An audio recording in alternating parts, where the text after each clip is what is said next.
Okay, so before we begin then, let us all take a moment to bring our palms together in veneration of the Perfect One, the infinitely compassionate One, the merciful One, the omniscient One, our guide, our master and our teacher, he who laid down the path for our salvation. It is because of his infinite compassion and loving kindness that today we are able to benefit from all that hard work that he has made on our behalf. So let us be grateful for that. And what he expects from us as a token of our gratitude is not our mere veneration, but rather our commitment to this path. So that is why we are here. Let us remind ourselves of that purpose as well. And with those thoughts in mind, let us make a beginning to today's talk. So bringing our palms together, let us make a veneration to his holy name. Namo tassa bhagavato arahato samma sambuddhassa.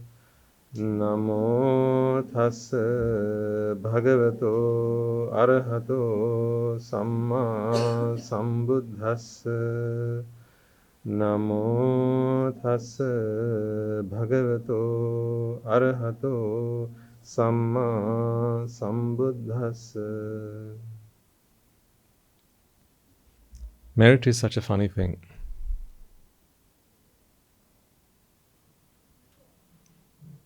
It's so funny because until you have it, you don't know what it is.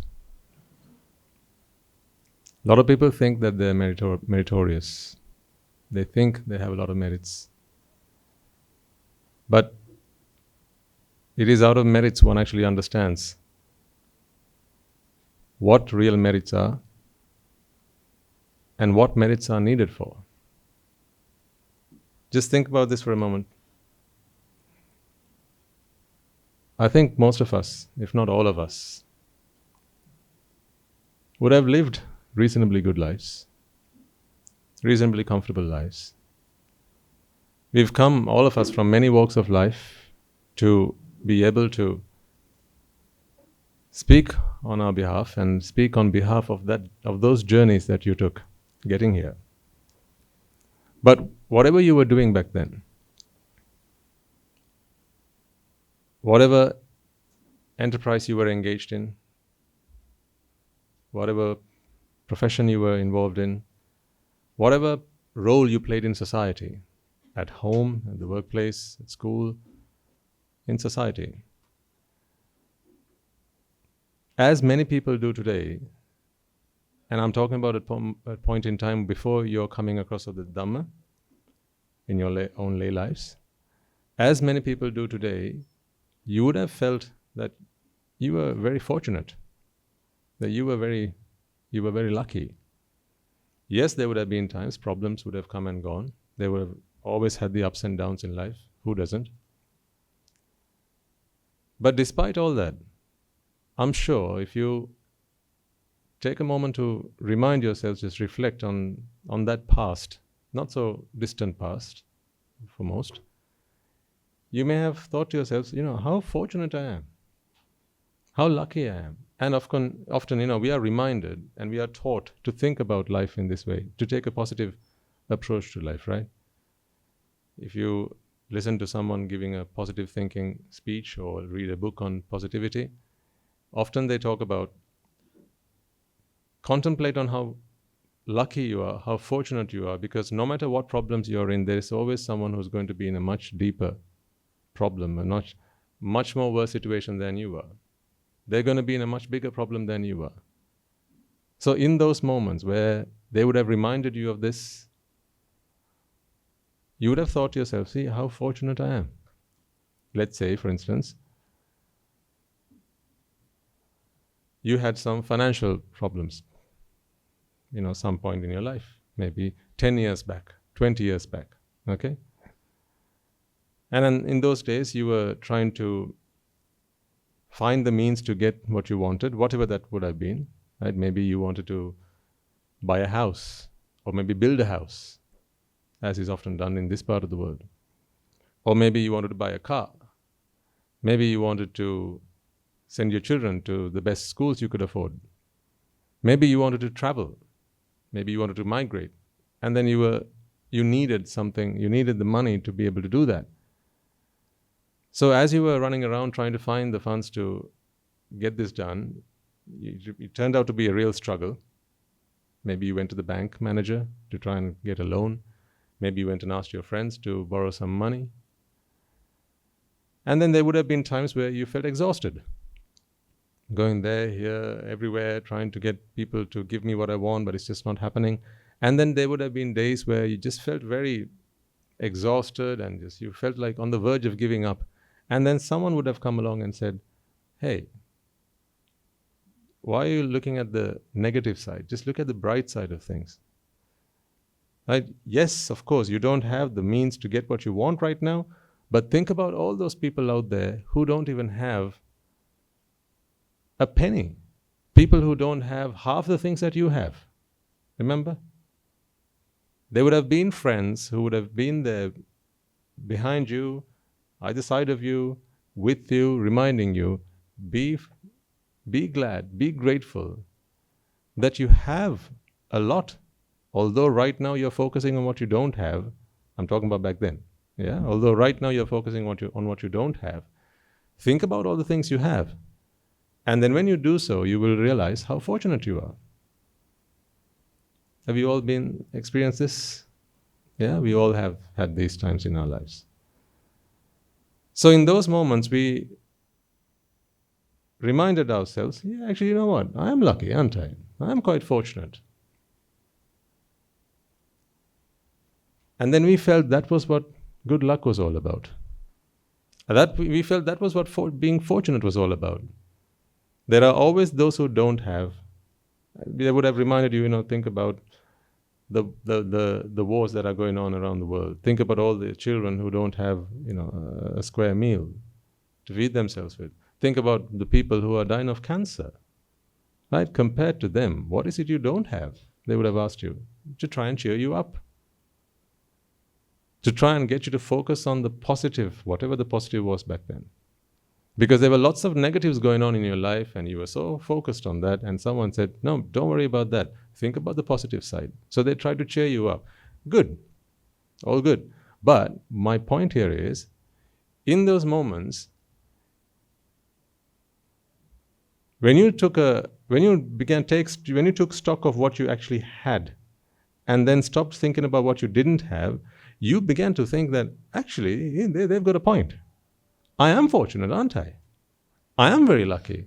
I've got my parents, I've got my husband, I've got my wife, I've got my children, I've got my house. It's not the best house, but I've got a house. I haven't got the car that I want to buy, but I've got a bike. It's still something. Look at all these people who don't have any of these things. So, and you felt cheered up as well.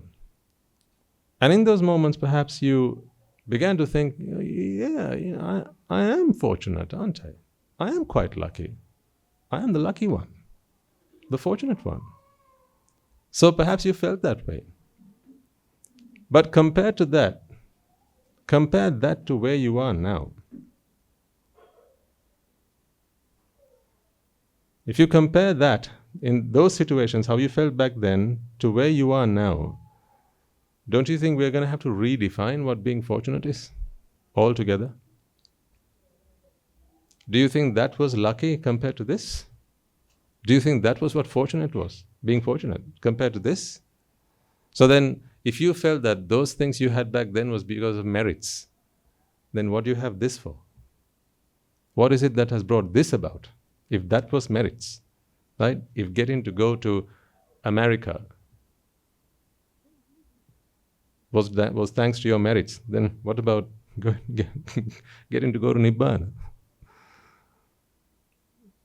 If being able to get yourself a car or buy yourself a house, right, the house of your dreams, if that was thanks to merits, if that was because you were fortunate, then what do you think about being able to listen to a Dhamma talk What do you think about being able to become who you are today and commit whatever part of your life as you possibly can towards your salvation? What about what the merits that you need to have noble association? To be among the people that you are among today. Those days there were people who cheered you up. They said, go on, yes, you can do this. You think about the positive side of things. They encouraged you. But think about where you are today. How do you even begin to compare what you had back then to what you have today? If you actually took a photograph, right, from where I'm standing, if we took a photograph of all of you and we pasted it on maybe your Facebook wall. Do you have a Facebook wall? No? You should have a Facebook wall. If you don't have already, you should have a Facebook wall.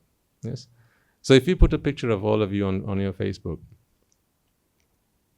right, so your friends could see what you're doing right now, you're going to get a mixture of reactions. Don't you think? It's going to be a real mix of reactions. Especially if you are clad the way you are with your prayer mats on your shoulders, whatnot, right? With your satake around your neck and so on. People are going to have a mixture of reactions you're going to get from them. You know that there will be those who were with you. They encouraged you. They reminded you how fortunate you are. Look at all the things you've got. All those people, they were there back then. I doubt many, if any, of them are going to look at you today as you are and say, well done, look at you, how fortunate you are. I doubt that. I doubt that very much. I don't know what you think, but I doubt that very much. Many people who were known to you, who are still known to you, but those days they very much liked the fact that they were known to you, but today maybe not so much. Those days when they wanted something, they rang you, right? They thought about you. You received a phone call, but maybe today not so much. They don't feel that you have a lot to add to their lives. I don't speak to any of my friends from my school days because they don't feel I have much to add to their lives. What can I do? What should I do? I should send them an apology card. I'm sorry. Friends who used to come and borrow money from me. I remember those days. Some of them returned them, some didn't. Well, that's the way the world works. You can't change the world, can you? Some would come and borrow my car. Some would ask, can you buy me this? Can you buy me that? Can you help me get a job? Can you help me smarten up my CV? Can you teach me something about leadership? Can you teach me computing? Can you teach me this, that, or the other? People who used to come and they wanted to be with me. They wanted to hang around with me. They wanted to use me to connect themselves to other people. Those people, they're nowhere to be seen today. Some close, some distant. Today, they're nowhere to be seen. In fact, none of my schoolmates. I don't think I've met anyone ever since I ordained. Maybe one or two who were shocked. That's a very common reaction. They were shocked. And then they would come one by one, two by two. Less than a handful of all, in the last 6 years. By the way, if you're listening to this is not me saying you have to come now. Even if by accident you bump into one of these, that's not me saying that. You can come not to see me, but to see what I have received.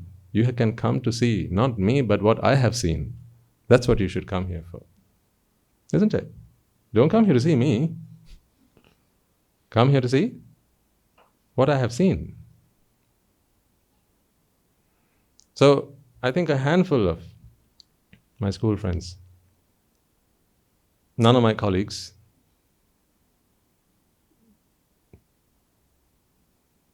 I'm not complaining, by the way. I'm just saying this is the state of affairs. So, less than a handful of my school friends today feel and believe that I have something to contribute into their lives. But if I was a layman, I'd be surrounded by them, as I was. When I used to work at the bank, like in UK, a lot of young people who would come to the country, right? To try and settle themselves down. One of the things you need is a what? You need a bank account, right? You want to understand how the country works, how the systems work, how the taxation system works, right? So, and then to settle yourself down, you want to get yourself a bank account, then you want to get yourself a credit card, you want to get yourself a loan, you want to get yourself a car, right? All these things. So people used to come and get advice from me. They don't now.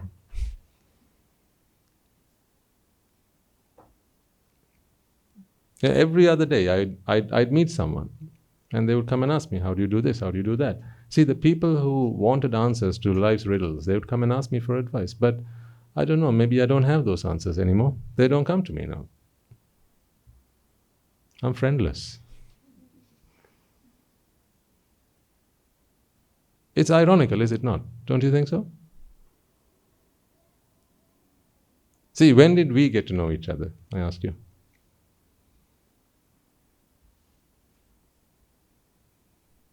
We probably didn't even know each other when I was a layman.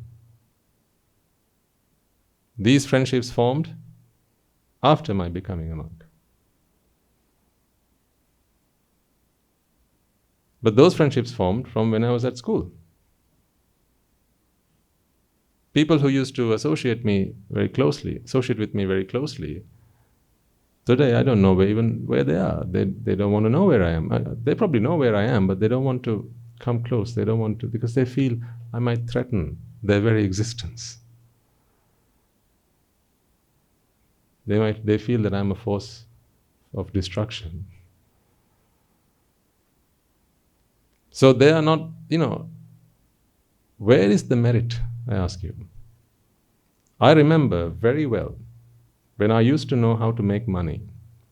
I still know how to make money, but I don't need it anymore. When I used to master the art of making money, a lot of people wanted to come and be with me. A lot of people wanted my time. I used to be a consultant at the bank, and people used to come and ask me, how do I make the most of my investments? And I used to give them advice, investment advice. We used to do a financial review. So especially if you were a new customer to the bank, I'd sit down with you and ask you, where do you do your banking? I would go through each of the accounts you have, everywhere, your investments, your assets, right? Your future plans. I used to do a financial review with my customers. So if I used to do that with my customers, then you don't need to even ask me whether I'd help my friends do that. Of course I would. What about family? Of course I would. But where are they today? See, they don't need the financial review anymore, or they still need it, but I don't do the financial reviews anymore, so they don't come to me. You think I've become valuable. They think I've become valueless. Today they feel I have nothing to contribute to their lives. As I speak about this experience of mine, I'm sure you can all relate to this, more or less. People who used to want to be with you, people who used to come to you for counsel, for advice, for guidance, today they don't feel you have much to contribute to them. If you're still in a lay life, maybe to some degree, but if you're beginning to transform your mindset to that of a monk's, in other words, a monk's attitude, then people are going to begin to feel that you have little to contribute to them. See, for people to want to be amongst you, or among your group, your kind, right, your type, right, you need to have a burning desire. You need to have a burning desire for more. You need to have a burning desire for the same things that they have the burning desire for. But those things have changed now. I feel money doesn't make you happy anymore. I speak for myself. You can agree or disagree as you think is fitting. Money used to make me happy, but money doesn't make me happy anymore. Because happiness is not in money. You need money, but not for happiness. Money buys stuff. That's what money does. Money buys a place to live. Money buys food, so you can eat. Money buys you clothes, right? Money buys you transport. Money buys you your cutlery. Money buys you your utensils. Money buys your furniture. Money buys all these things, but there's one thing money doesn't buy. Money doesn't buy happiness. But I do remember there was a time when I thought the complete opposite of this. I thought money buys happiness. And so I took great delight in reminding myself how much money I had. And in that I sought a lot of pleasure. Look at all the money I have. The funniest thing about this being happy with money or wealth is that when you have wealth, it's just there. You're not using it. It's just there. And you're happy about it. But somebody else is using it. Isn't it? Think about the money in your bank. Just imagine you had 100 million. You had 100 million in the bank. Who's using it? The bankers are using it. Right? You're not using it, but it's there. It's there in a bank account. Now you're happy about the fact that you have 100 million to your name, but you're not using it. Because actually, to make use of money, you have to spend it. Isn't it? You only make use of a tool when you use it. How does the pen make me happy? I have to use it, right? So, how do you use money? You got to spend it. But that's not what we are taught to do. We are taught to save money. So we save money. We save as much money as we possibly can. And every morning all you got to do is log into your online banking. Just look at how many zeros you have. And then rejoice. See how wealthy I am. And the bank facilitates this, so that you can do this, because then as you become happier, you ensure that the bank keeps that money and they make their profit from it. So when I used to have a lot of money, I used to have a lot of friends. I don't have a lot of money now, so I don't have many friends. The friends I have today, they don't come here for money.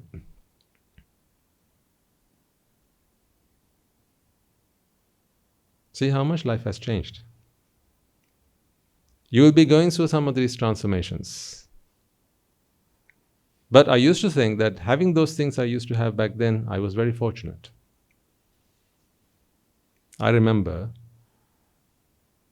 driving my car. There were many times where I used to drive my car around the block, right, drive on the motorways. I just go for a drive. People do that, don't they? Just go for a drive. You do that?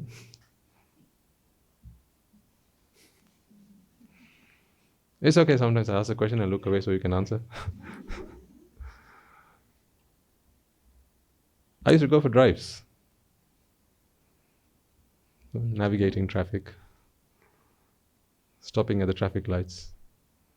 And then getting myself onto the driveway. And then sometimes driving for miles, many 10s, 20, 30, 50 miles, 60 miles, 100 miles. Just drive. You pull up at the petrol station, get pumped up, and then back on the motorway. You had the music to go with that. See, I was spending precious human life behind a wheel, telling myself, I'm lucky, aren't I? I've got a car. And the road ahead is clear. You can drive as fast as you want. The sweet breeze, just soothing you, and the nice music. And then you'd stop by maybe a restaurant, grab something to eat. And if you had someone with you, then you'd have a chat about it. You go and stop somewhere, maybe stop and go for a walk, and come back and drive. These were things that I used to do. And I thought I was very lucky. I thought, how meritorious I am.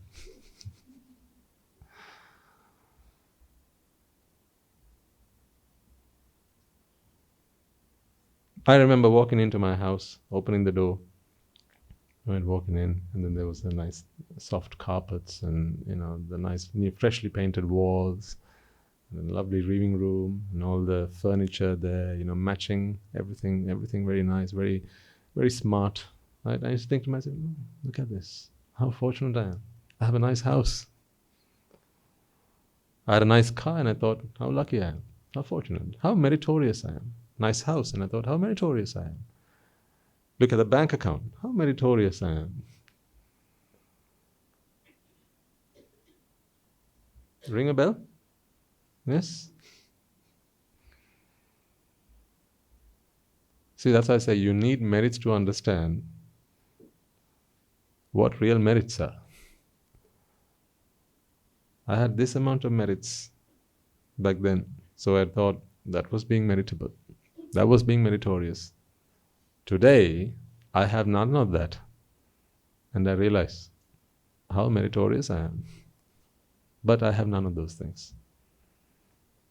Going to a restaurant, sitting down with friends. I remember, sometimes a long weekend, go on a weekend excursion, right? Traveling, catching flights here, there. I used to love air travel. So there was a time in my life I used to do it every other week, because I just enjoyed that, the experience of walking into, it's just that environment, that the ambience of it, it was all very exciting. And then I thought, how meritorious I am. Today I hardly step outside these four walls, except when I have to go to Rajagiri. But if I didn't have to do that sermon, I wouldn't be leaving this monastery. I thought that was being lucky. I thought that was being fortunate, and I thought that was what merits brought me. Little did I know that merits, these are merits on a completely another level, on an entirely another level. I need you to recognize, ladies and gentlemen, how meritorious you are today, where you are. Even if all your property was destroyed, right? Even if every cent, every penny you had to your name, say the bank confiscated that, and now you have nothing to your name, right? All your property, they just, burned down, nothing. And all you have left is what you are clad in, right? That's all you have. Let's just imagine there was some destructive force, they just wanted to take revenge on you, and they took away everything that belonged to you, and all you're left with now is what you're dressed in. That's it. If you in that moment feel, what a loss I've had to encounter. I've lost everything. And if you start breaking down, if you start falling apart, I tell you, you still haven't understood how meritorious you are and what the Dhamma has been able to do for you. In other words, you are yet to understand the Dhamma. Let's not count our merits by the possessions that we have anymore. That should not be your yardstick. Put all that to a side. It's only cheap people do that. If your value is determined by the value of the things that you have around you, how cheap are you? Think about it. Let me say that again. If your value is determined, if my value is determined by the things that I have around me, and as the value of those things go up, my value goes up. As the value of those things go down, my value goes down. Right? Like from time to time they publish, don't they? The richest people in the world, right? On Forbes magazine and so on, they publish the 10 richest, the 100 richest people in the world, the 100 richest women in the world, the 100 richest men in the world. So they take their assets into account. What assets do they have? What property do they have? How much money do they have, right? And then they account for all that, and they say, as the economy is doing so well, this person's assets, this person's value has gone up. As the economy has taken a crash, this person's value has gone down. So in other words, someone's value to be determined by the things they have around them means they are of no value at all. Think about it. So when I ask you the question, how valuable are you? If you have to say, hold on, Swaminathan, let me ring the bank. How's the market doing? How are the shares doing? How are the stocks performing? That land that I have here, there, I've got 3 lands to my name. What is the market price? I have 10 vehicles. How much are they now in the marketplace? That flat I have in Kentucky, how much is that? I have this what do you call it, mansion I have in New York. How much is that? And then you take a stock of all the assets you have and how much they are, and then you say at the end of the year, this is my value. If you measure your value by the possessions that you have, I ask you again, how cheap does that make you?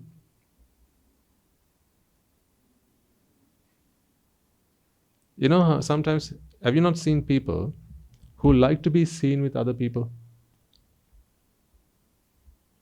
This is very common in the political arena, very common in various other places in life, right? People like to be seen with others, like celebrities. They like to be seen. That's why, when you see a celebrity, what do you do?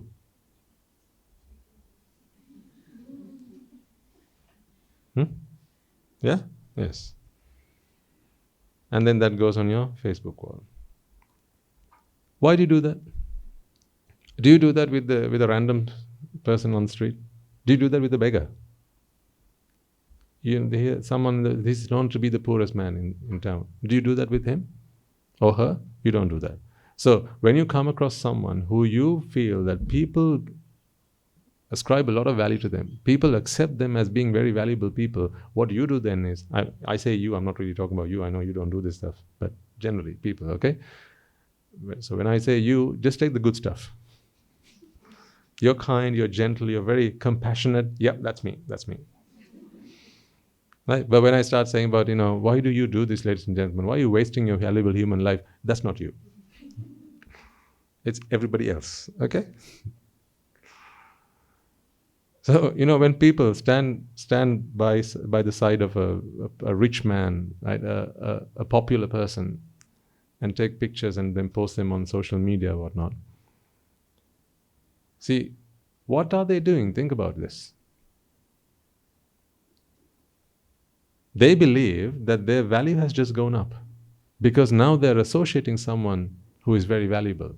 What that means is, it is my association with them that determines my value, my internal value. So I value myself by the possessions that I have. If I'm seen with a rich man, then that is going to give me more value. People are going to understand that I'm a valuable person. People are going to treasure my association. We need to understand, is that how we want to measure ourselves?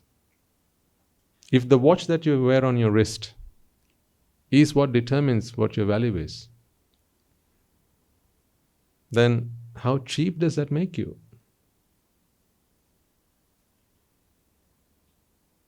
Should it not be the other way around?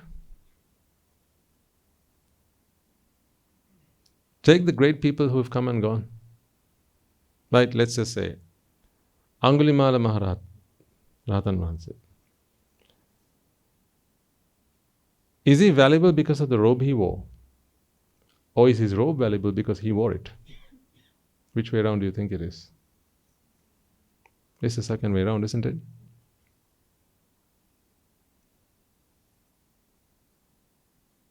So why are you valuable? Are you valuable because of the things you have around you?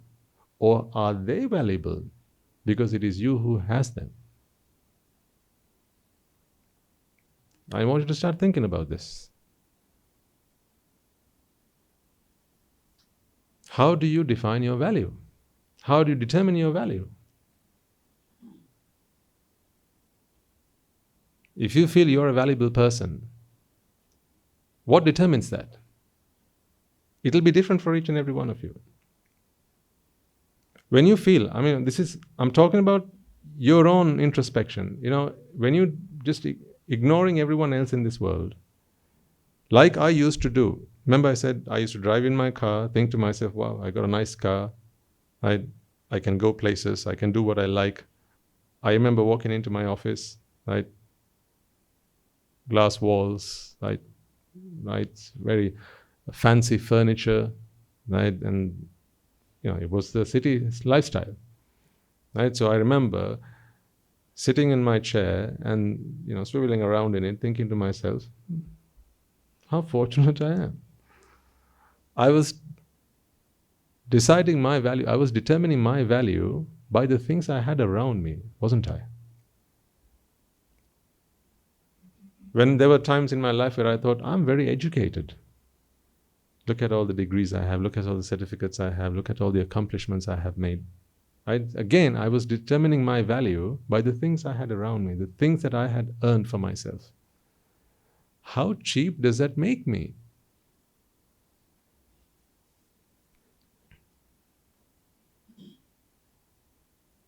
Let's say you get a poor man from the street, just a random guy, okay?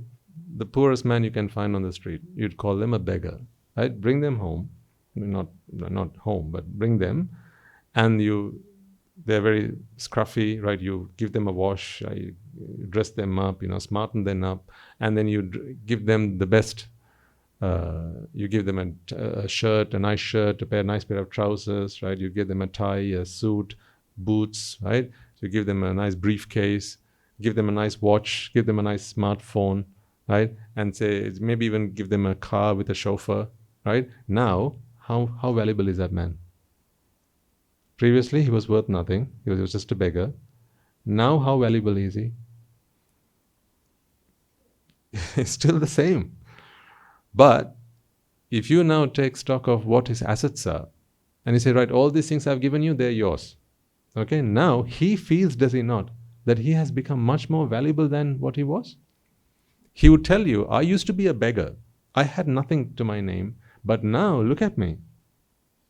I've got all these things, I've got all these possessions, so therefore I have now become valuable. He'll feel that way.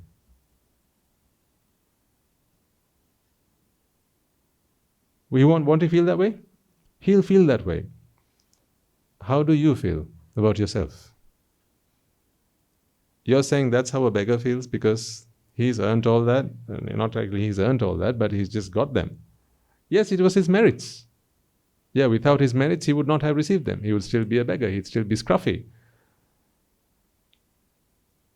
But his merits got someone to take mercy on him. They brought him round, dressed him up, gave him a shower, right? And fed him, gave him some nice clothes, and now he's presentable, very presentable indeed, in fact. Now you determine his value by the things that he has. Before he was a beggar. He had nothing to his name, so you said he was of no value at all. But now you say he's very valuable. Do we determine our value in the same way?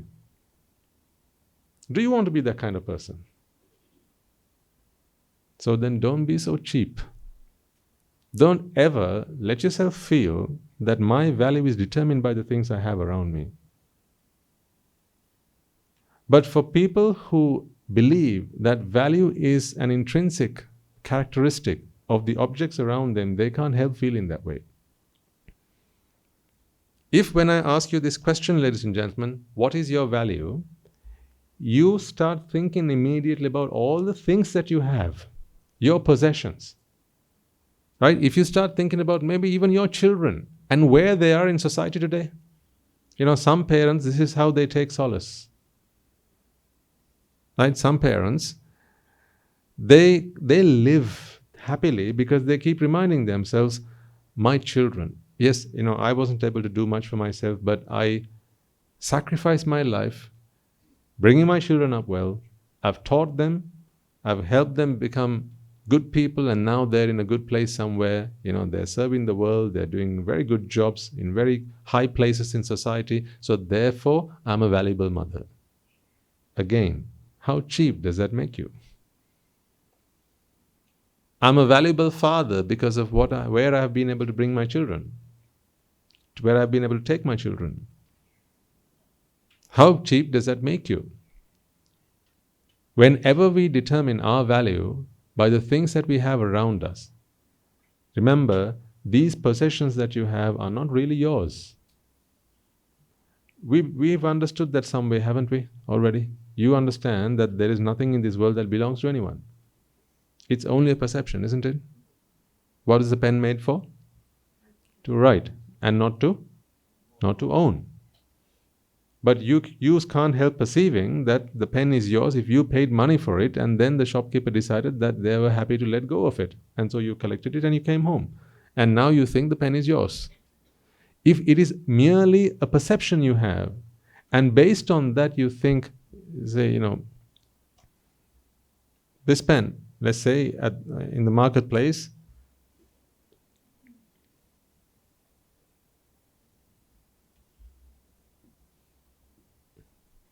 that's how much this pen is.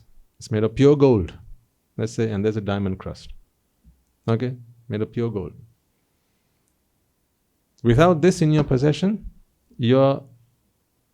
whatever your assets are minus this. With this in your possession, when it becomes yours, now it's whatever your assets are plus this. See, your value has gone up merely by acquiring this. Therefore, people don't like if someone steals this. If someone were to come and take this from you, you feel that your value has diminished. This is why theft hurts the person from whom the theft has happened, or to whom the theft has happened. Because you determine your value by the things you have around you. Your possessions determine your value. So if I ask you this question again, how valuable are you? And you're immediately starting to make a list of the things you have in your mind, right? I have this, I have that, I have my family, I have my friends, I have wealth, I have property, I have titles to my name, I have honor.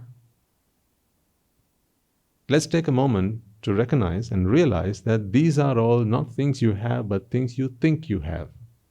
If these are all things that you think you have, then what is your value? Is it real? No, it's again only a perception. So that doesn't make you truly valuable.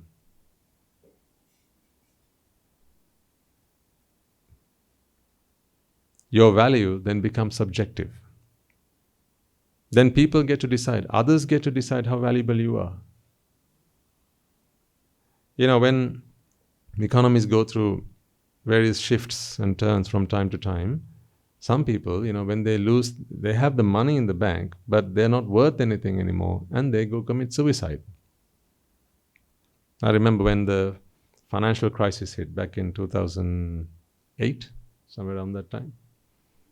2008, 2009, around that time, right? Some people, they just couldn't stomach it, because they had determined their value by what they had in the stock market.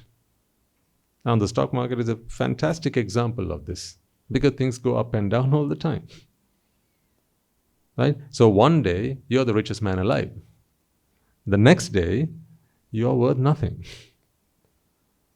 See, so when you determine your value by the value of your stocks, right? But it is a conventional value that people have collectively placed on that. Now, when you lose that, the stock is still there, but the value of the stock is gone. Then you feel that you are of no value at all. If someone betrays you, how does that make you feel? When your children don't treat you well, I speak to the parents here, mothers, fathers. If your children don't treat you well, how does that make you feel? You have this question in the back of my head. On the back of your head, you're thinking to yourself, I looked after my children. I fed you. I taught you. I taught you good manners. I taught you good values, right? Why do you do this to me? Am I not valuable to you? You feel this way. See, you draw value from your children. My value is determined by my children. So the fact that they care about me, the fact that they love me, the fact that they are devoted to me determines my value. Again, once again, you have ascribed your value, you have placed your value, you have allowed your value to be determined by things on the outside. I want you to ask yourselves, do you do this to yourselves? If you do, you're in a very dangerous place.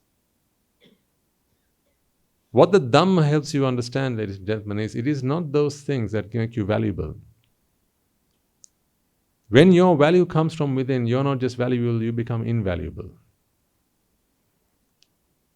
Your value must be determined by who you are, not by what you have.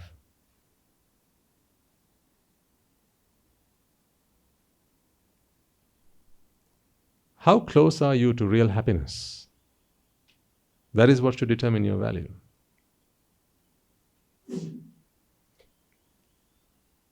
When people collectively, society believes that these material possessions are the things that gives one happiness, then the more of the things you have, the more valuable you feel you are. That's how this value system works out in society. Yeah, because there's a rock, and you have this rock. How valuable are you? It's not a diamond. It's not gold. It's just a mud rock. How valuable are you? You're not valuable. Why is that? Because people haven't decided yet that it is that object that brings one happiness. So conventionally, no one's agreed that it is that one object that brings you happiness, and because of that, you don't feel that it brings you value. But what if that rock was diamond? Now you feel you're valuable. Because people now believe that a diamond brings happiness. So therefore, when you have it in your possession, people will tell you that you're valuable. Once again, what have you done? We have allowed our value to be determined by the outside world objects. So when I ask you how valuable are you, do you come up with a list of things that you have in your possession? Ask yourself this question. I want you to think about it. What is the answer to this question? It'll be different for each and every one of you. Right? When I ask you how valuable are you, do you start to make a mental list of all the things you have? Your family, your friends, your material possessions. Do these things come to your mind? And based on that, do you determine your value? If so, you're in a bad place. You need to come out of this. Because such values are determined by society. Such values are determined by convention. Such values are here today, it's gone tomorrow. Don't be so cheap. If you are truly valuable, then it is not the things on the outside that determine your value. It's actually the other way around. If you are truly valuable, the things that are around you become valuable because of you. See, today they have built stupas, right? Ruan Valley Sai. What have they enshrined in there? Think about it. Why is the tooth temple, or the temple of the tooth, so precious? Not just to Buddhists, but all over the world. Why is it so valuable? It is because it belonged to someone who was valuable. That's it. Not valuable because of something else. See, the Buddha was not valuable because of the value of his kingdom. When he was just a prince, yes, his value was determined by the fact that he was a prince. And if that was taken from him, then he becomes a person of no value. Say if an enemy king were to come and completely destroy that kingdom, right? And take over, conquer that land, conquer that kingdom. Now he's no longer a king because his kingdom has been conquered. But did he not become the king of a land that could not be conquered by somebody else? The Buddha went on to become a king whose kingdom could not be conquered by somebody else. That is the kingdom of Nibbana. So whenever you want to determine your value, always check and ask yourself, are the things that I use to determine my value based on conventional values, or are they really values that are intrinsic for them? If you do that, then you can become a valuable person without being dependent on the things or the people around you.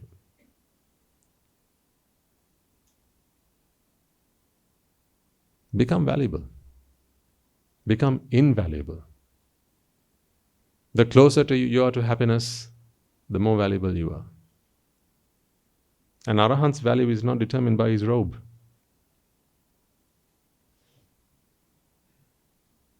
His value is not determined by his alms bowl. His value is not determined by the hut in which he lives. One arahant lives in a hut that is made of gold. The other arahant lives in a hut made of mud. Which arahant is more valuable?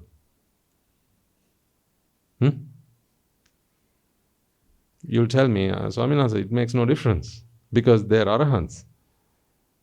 Right? So now then I say, okay, there's a hut that was once lived in by an arahant. How much are you willing to go take possession of that? How much are you willing? If that hut was once lived in by an arahant. Two examples. There's a hut that is still made of, maybe mud, clay, right? Some bricks. It's still there. And then there's a palace on the other side. Lived in by a king, but he was a womanizer, and he waged war on other nations, and his name is synonymous with destruction. No kindness, no compassion to his subjects. Throughout his reign, all he did was cause havoc. But he has a palace. It's made of gold, and then there's a hut. It was lived in by an arahant. If you could only choose one, which one would you choose? If you could only use one, which one would you choose? You'd choose the hut. Yes, conventionally, the gold palace is more valuable, but that's convention. The reason that the hut is so precious is because of the arahant who lived in it. Why do you sometimes give sentimental value to some of your possessions, right? That photograph that hangs on the wall, that suitcase that your father used, that walking stick that your grandfather used. Sometimes you might still have them at home. Those photo albums with all those old pictures. That tiara that your grandmother used on her wedding day. The ring that your grandfather gave to your grandmother when he proposed to her. Maybe you still have possession of these things. Maybe they're the family heirlooms. They have sentimental value. They have sentimental value because of who these objects are associated with. That's why. That's why they only have value to you. They don't have value to your neighbor.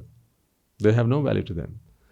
So even if you value them at, say a lot of money, when the assessors come for the insurance, they say, no, this is only a sentimental value. This object does not have that value. Intrinsically, it has no value. In the marketplace, it's this.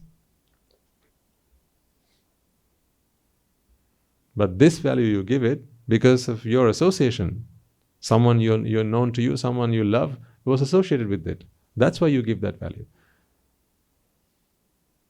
See, what if you could live a life so that everything you touch turns to gold?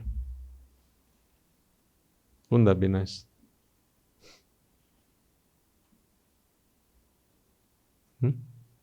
Everything you touch turns to gold.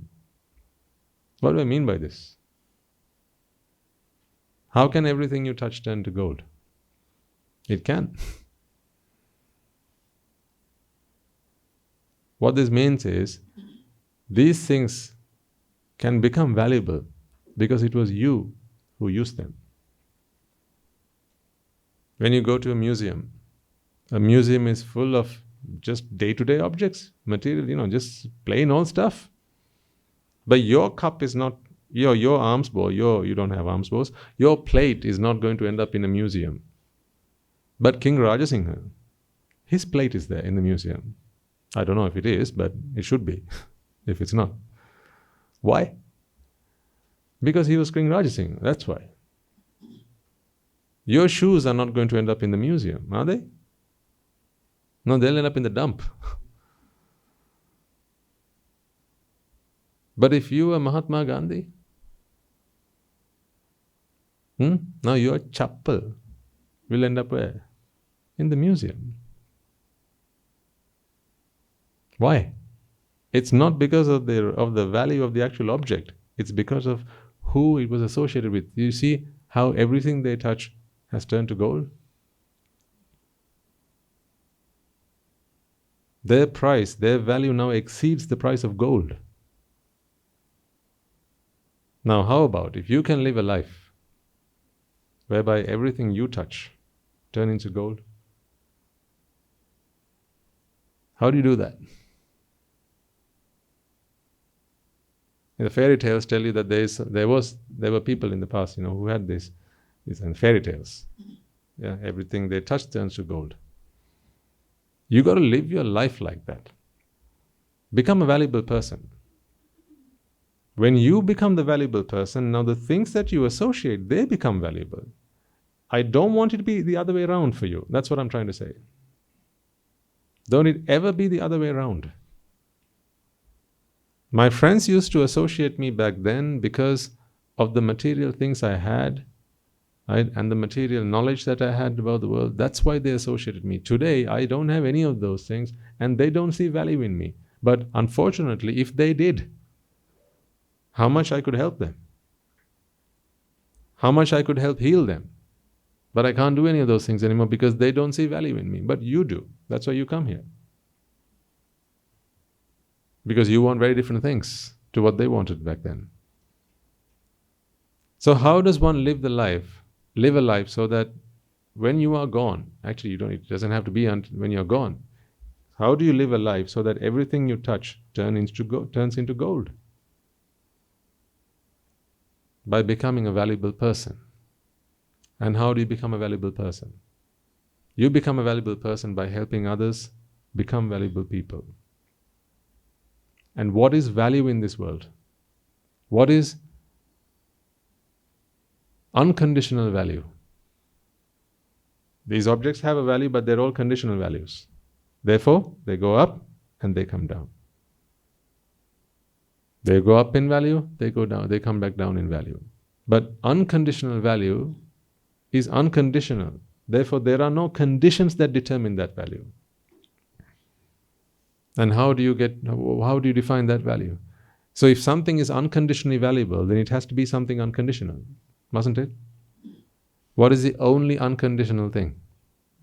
It is Nibbana. What is Nibbana? It's a state of mind, isn't it? It's a state of mind where you're truly happy. In other words, happiness is not dependent on external factors. Not just external factors, it is not dependent on any factors. External or internal, it's not dependent on any factors. That is why it's called unconditional happiness. So Nibbana is the only unconditionality. That's why it's the only asankata you'll have heard. Vita raga, vita dosa, vita moha. A state of mind that is free of desire, free of aversion, and free of delusion. In other words, free of the conditions that cause suffering. That is why Nibbana is defined as vita raga, vita dosa, vita moha. Raga ke, desha ke, moha ke. Because raga, desha, moha are the factors that are the causes that bring about suffering. That's why. Without raga, desha and moha, there are no factors, there are no causes that bring up suffering. That's it. That is the real true value. So if in your mind you have Nibbana, if Nibbana is what you aspire to, if Nibbana is where you're going day by day, step by step, and if Nibbana is what begins to grow and foster in your minds, now you become truly valuable, because there is nothing in this world that can affect that value. If you were to lose all the things around you, you're still in Nibbana. If you live in a house and the house was taken from you, you go from being a person who lives in a house to a homeless person. Don't you? How does one become homeless? When something takes their home. It can be maybe it can be, a debtor. It can be the state. It can be the king. It can be a thief. It can be a fire. You go from being a person who has a home to a homeless person. You can go from being a rich to a poor person. You can go from being a mother to a childless person. You can go from being a husband or a wife to a widow. See, these states can change. All these states can change because they're all dependent on external factors. Now it is said that if you learn something, it's going to be there with you forever. Okay, then tell me, what about what you learned in your last birth? Did you not have to start everything from scratch again, this time round? Right? I mean, if you lived, say, in the African part of the world, if you in your last birth you were in Zimbabwe, you would have spoken Swahili. Do you remember any of it now? You don't. If you lived in say Oman, you'd have known Arabic. Do you know it now? You don't remember any of it. If you lived in China, you'd have known Mandarin. Do you know it now? You don't. But you learned all these things, and now it's gone. See, all things that you acquire for yourself are gone. Time will eventually take it from you, except for one thing. For time to not be able to take this possession, it has to be something that is unconditional. You understand the very definition of conditional means that there are conditions that determine its existence, right? That's what conditional means. So for something to always be there, it has to be unconditional. There's only one thing that is unconditional. Only one. Nothing else is unconditional. And that is Nibbana. So then tell me, how fortunate are you today that you have come across, because you have come across the only unconditional thing in this world. All the people out there, for all their merits, they have not come across the only unconditional thing. Their happiness is yet to this day determined by conditional things. That is why people constantly live in fear. You wonder, why do people live in fear? The richest man alive lives in fear. Fear and grief is not something he can escape. That's why young people come to us asking for happiness. They're looking for happiness. Educated people, they come to us. Rich people, they come to us. Poor people, they come to us. Uneducated people, they come to us as well. They all come looking for happiness. Married people come to us. Single people come to us. Widowed people come to us looking for happiness.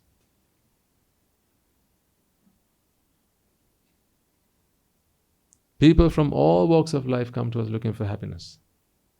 Buddhists come to us looking for happiness. Because they're Buddhists, but what they haven't found yet is happiness. They haven't found Nibbana yet, but they're Buddhists. Hindus come to us. Muslims come to us. Christians come to us. Atheists come to us. Believers come to us. Non-believers come to us. People from all walks of life come to us. Not because we are special. There is nothing special about that. That's why I said, don't come here to see me. Come here to see what I have seen. Don't come here for me. Come here for what I came here for. Because then you won't be disappointed. I came here because seeing me was not enough. I saw me every day. All I had to do was go in front of the mirror. Yeah? That didn't do it for me. So don't come here to see me. That's why I sometimes, when I speak to young people, I say, Puta, what do you want to do? You want to spend the rest of your life with this lady? Why? Because she's so pretty. She sees herself every day, but she's still not happy. She wants to be with you. Right? If she's not happy looking at herself every day, why do you think you're going to be happy looking at her every day? Makes no sense, does it? It fails all logic. If the mere sight of someone makes one happy, then shouldn't they be happy all by themselves? Then why are they looking for somebody else? Then is it not evidence that, the sight of someone is not going to make someone happy?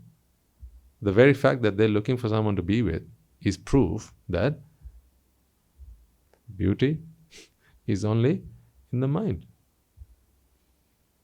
But if you ask some young people, what do you want to do? I want to spend the rest of my life with this person. Why? Because she's adorable. Look at her. She's gorgeous. Look at him. He's so handsome. Why would I want to spend another day without him? What a sight. If only I could see that every day. You have to say in return, there is someone who sees it every day and they're still not happy about it. Who is that person? That very person. The fact that being with another person makes you happy is flawed, because that person is not happy. They're with them every day. Sometimes people, they come and say, if someone does a mistake, right? They come and say, Swami, I'm sorry, this happened. I say, it's fine. I only have to put up with you once in a while. What does that mean? You have to put up with yourself all the time. See, the same logic applies. If someone's really happy, they can't be saying, I want to be happy with you. So only look for someone. If you really want to be happy with someone, let's say you think marriage is going to make me happy one day. Yes, do? Yes, no. If you believe marriage is going to make you happy one day, find someone who's happy without you.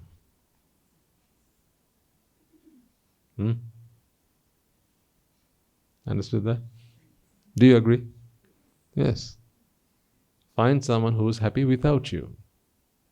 Because if you go looking for someone and someone says, my life is all but complete, and the only thing I need in my life is you, and once you are in my life will be complete. What you have to start thinking about is, hold on a second. She says, or he says, that with me in their life will be complete. I am already here. I don't feel complete. Yeah? I'm always with me, isn't it? I'm always with me and I don't feel complete. So if this person thinks that I'm the one who's going to make their life complete, that's crazy. That's crazy. So if ever you want to find someone to be happy with, go looking for someone who's happy without you. That's why I always say, if someone comes up to you, gets on their knees and says, please be mine, therein they have failed the test. If someone comes and proposes to you, sir, too late? If someone were to come and propose to you, right, that in itself is a fail.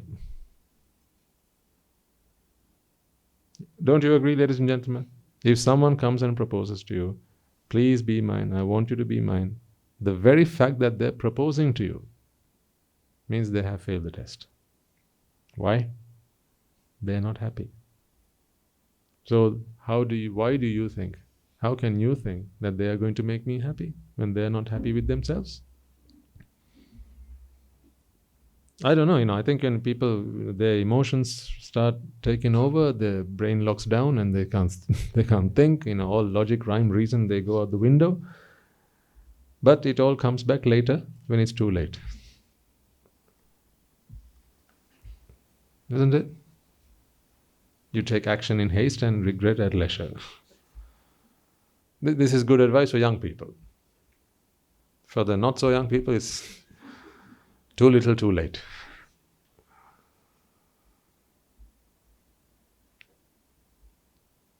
But people don't understand this stuff. I know, even what I just said earlier, some people watch and say, what's this monk going on about? It's mad. He's just mad. What's he talking about? He doesn't know anything. People don't want to hear these things, I tell you. They just don't. As most people think I'm just jabbering.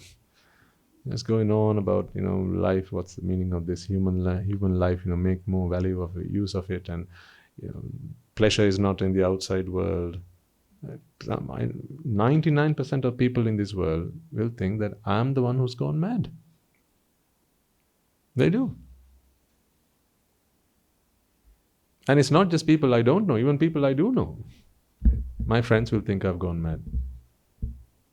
Distant relations will think I've gone mad. Even to this day, there are people who walk up to my parents and ask them, what was wrong with him? Is he okay now?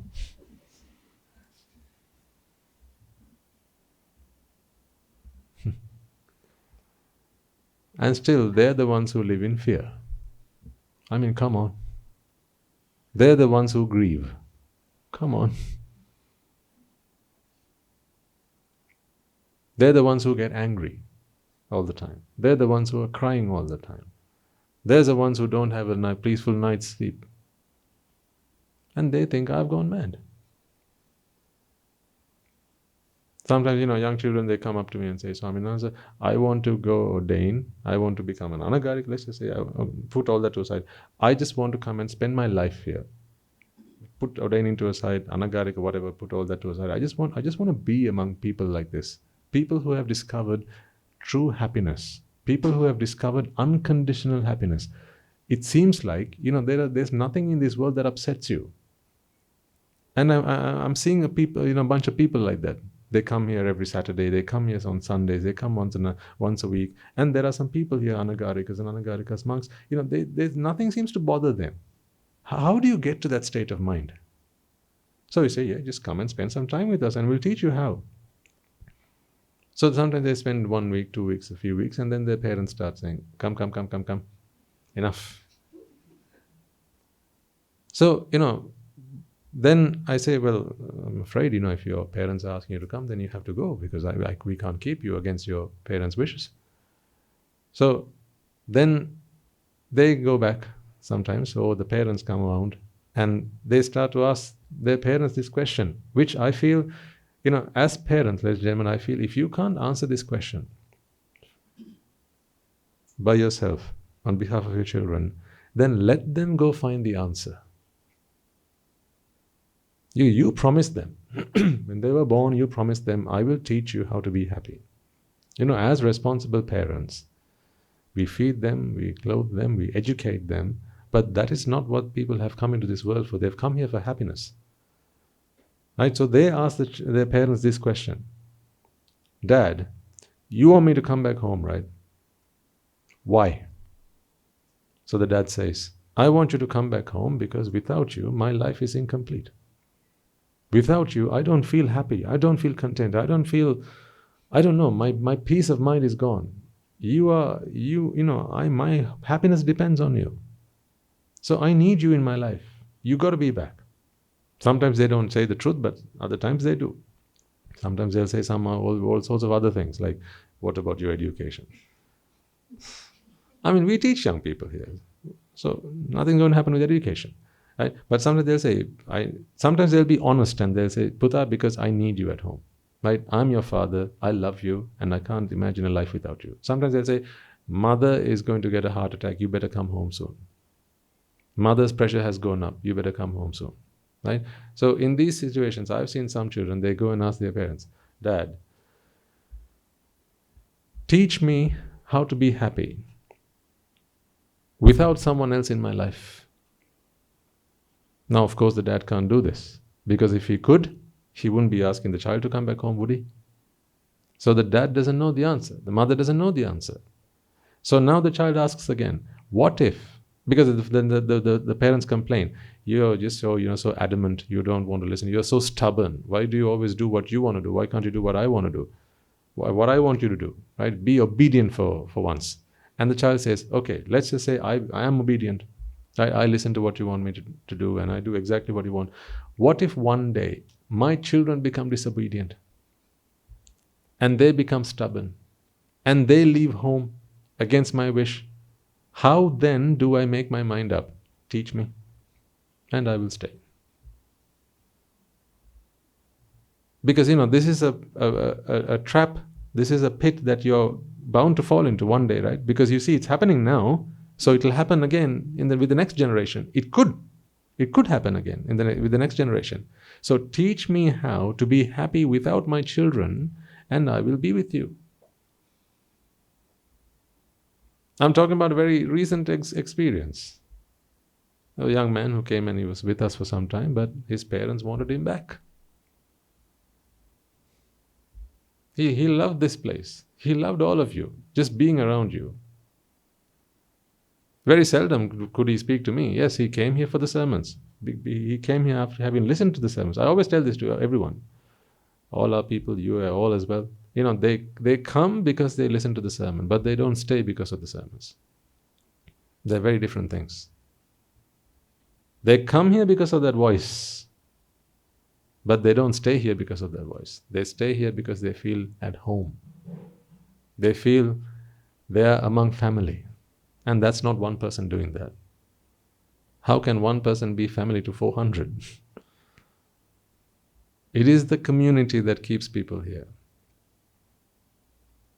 This endearingness, this affection, this kindness, this generosity, this compassion, this is what keeps people here.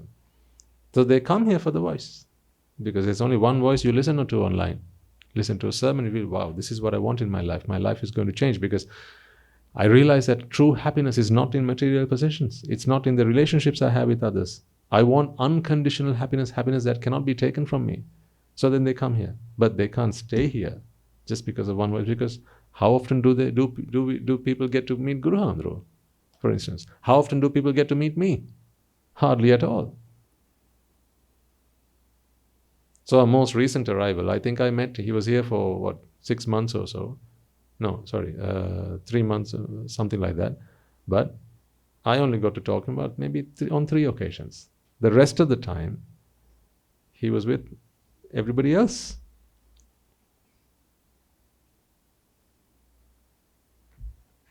But his parents want him back. Now, he's rather disappointed because he is asking the question from his parents. Now, you brought me back. Well, teach me how to be happy then. But unfortunately, they can't, because what they haven't discovered, how can they teach someone? Isn't it? You can only teach someone something you already know. So then he asks the question, Dad, I'm happy to stay at home, but teach me one day if my son chooses to leave home. I can see the effect that this has had on you. At least I'm obedient to you. I've come back to you. But what if my son is not like that? Then how do I keep my state of happiness? How do I keep my calm? How do I keep my cool? Teach me, and I promise you not to go again. And the parents have nothing to say. That is because they have not yet discovered unconditional happiness. There is such a thing called unconditional happiness. That is why you are so meritorious. You have come across a teaching that explains to you how to be unconditionally happy. I mean, just imagine starting at this young age to learn about unconditional happiness. How old are you, Buddha? 9.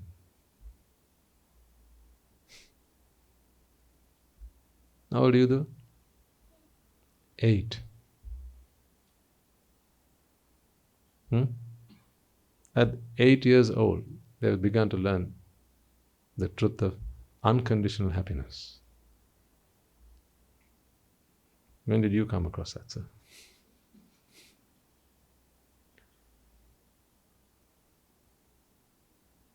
See, much later in our lives, we discovered that, and we are here. Because what we have realized is, this is what we've always needed in our life. So at what age do you think people should start on this course? What age? After primary, secondary, tertiary, university, yeah? undergrad, master's, PhD, and then get married, have kids, yeah? Start a family, right? Build a house, go somewhere, settle down, earn some money, 30, 40, 50, 60. 60 is a good time, isn't it? If people come here at 60, why shouldn't they come here at 6?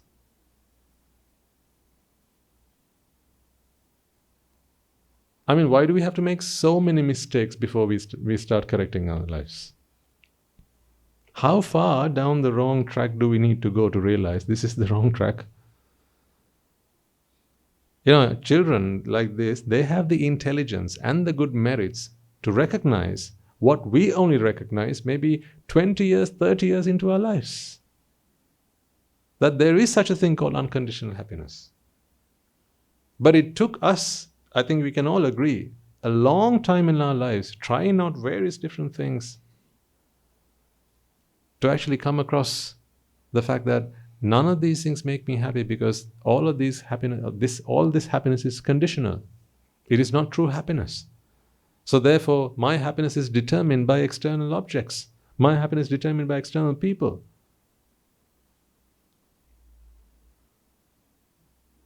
See how long it took us to come across this truth. Then tell me, what is real merit? How much money do you have in the bank, Putta?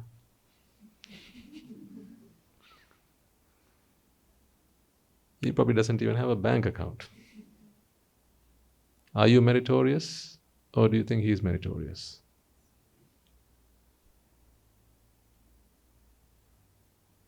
See? So you understand what real merit is. That's why I say I used to think I was meritorious.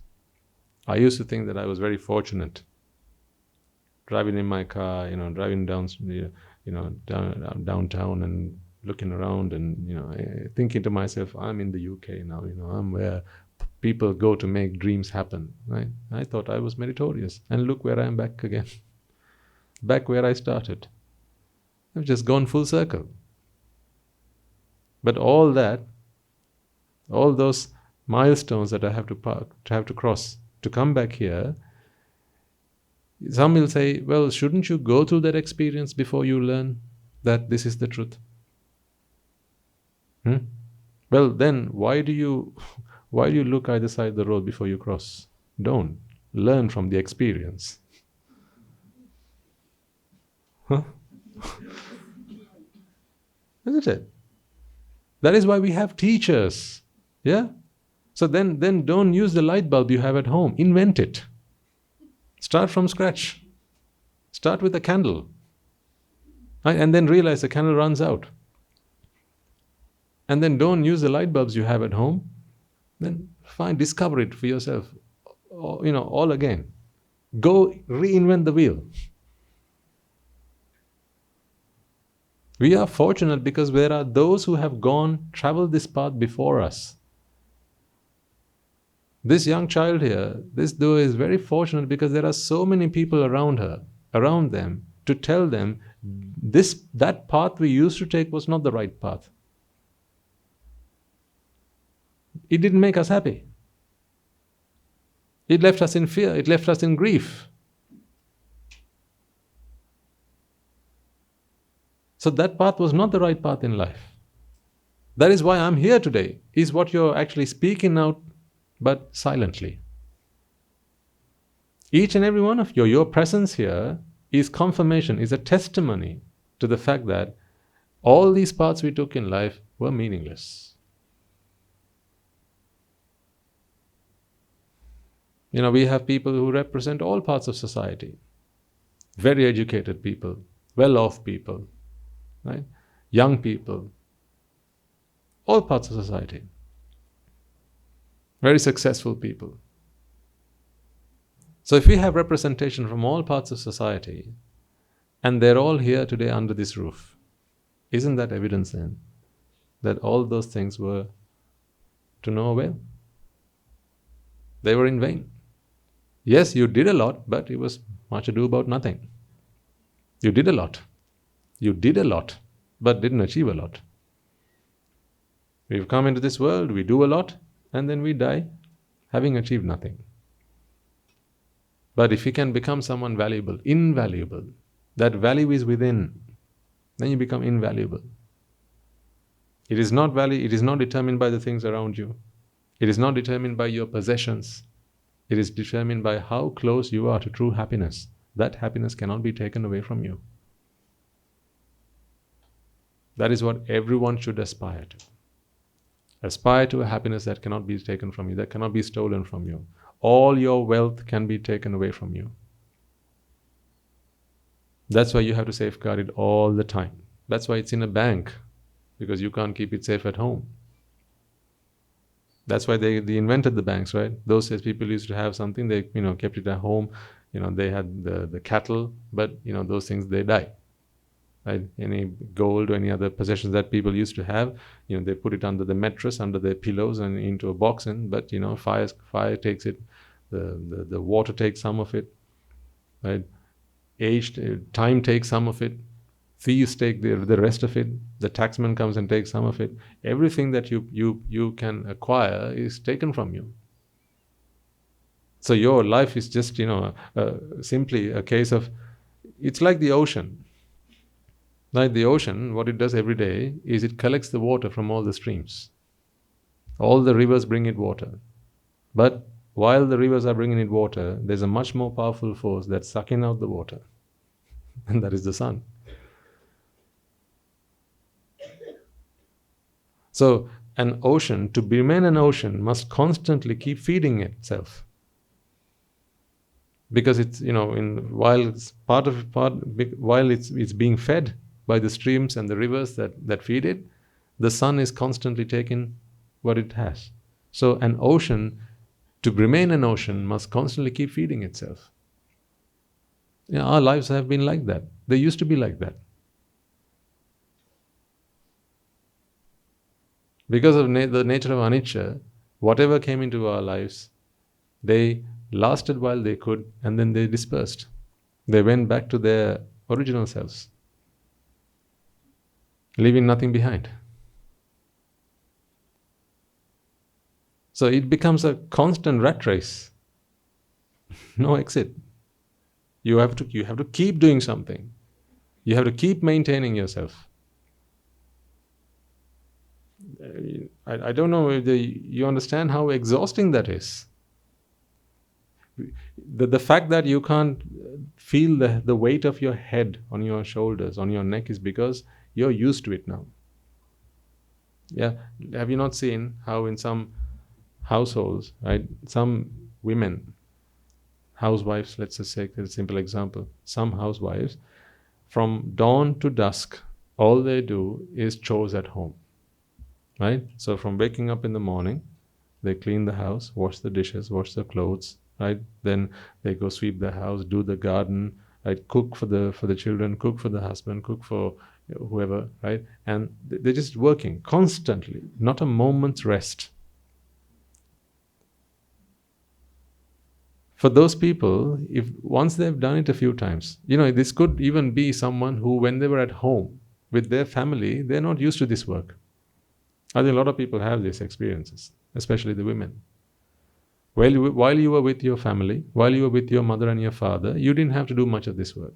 That all was done for you. But then you decided, no, I want to go start my own family.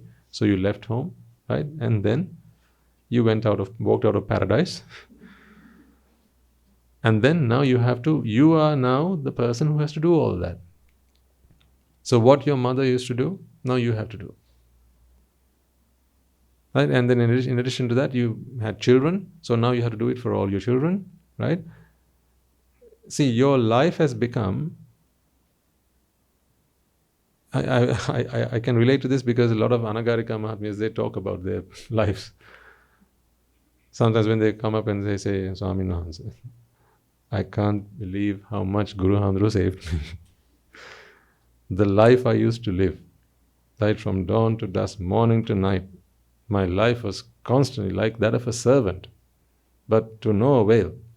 Right? It was just the daily grind, that's all it was all about. Every day waking up, the same thing, time and time and time again. But I'd done it so many times by the point I was preparing to come here that it had just become a very normal routine for me. Because when something you just keep on doing, you completely become immune to it. But just because you become immune to it doesn't mean the pain's not there. You just don't sense it. It's just as exhausting, it's just as tiring, but you accept it as part of life. Yeah? So, this is what people do. They have accepted it as part of life. That's why you can't feel the weight of your head. It's heavy. It's several kilos, but you don't feel it because you've always been carrying it. When you get on the scales, are you not surprised by how heavy you weigh? Aren't you? Huh? Don't you catch yourself saying, my God, I'm that heavy? But why do you not feel 60 kilos, 70 kilos? Why do you not feel that way? Because you're always carrying this weight around with you. So you don't feel it that way. So this process of abhisankara and going through vexation and pleasure, this cycle, you don't feel anything wrong with it because it's just the way it's always been. That's why you've gotten so used to it. But getting used to it doesn't mean that the pain is not there. It doesn't mean the suffering is not there. It's there. You're just used to it. You become numb to it. You are numbed by the suffering of life.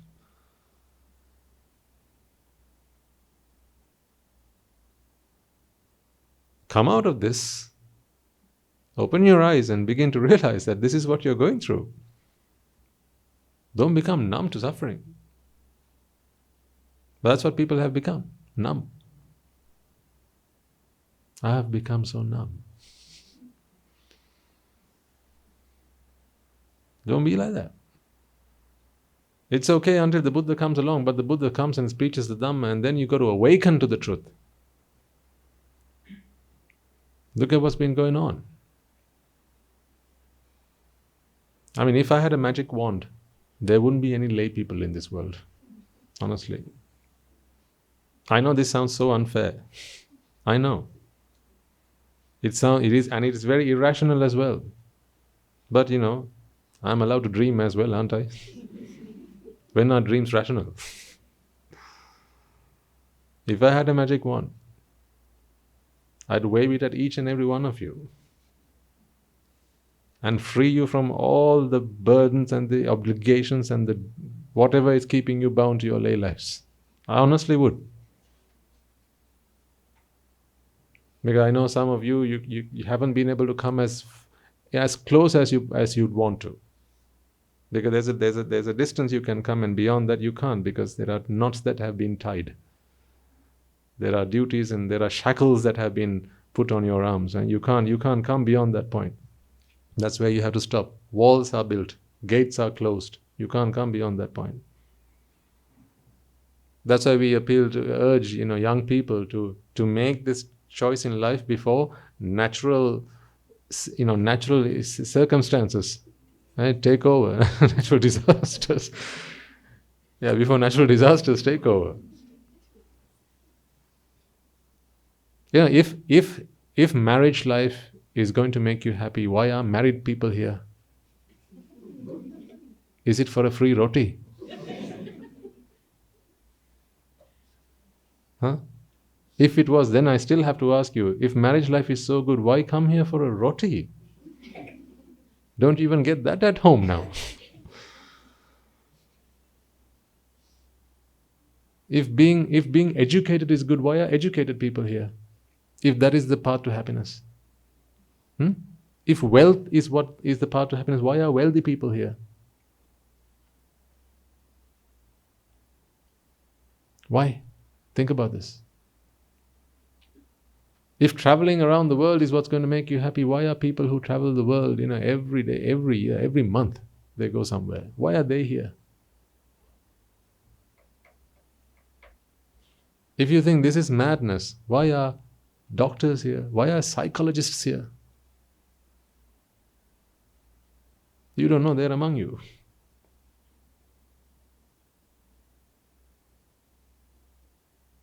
They have studied the human psyche, they have studied human behavior, but the real unconditional happiness, they've only found in the Dhamma.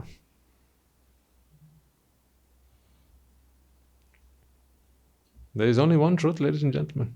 As I say, if I had a magic wand, you wouldn't be where you are today right now. You wouldn't be. I wouldn't do it against your wishes, but first of all, I'd change your wish.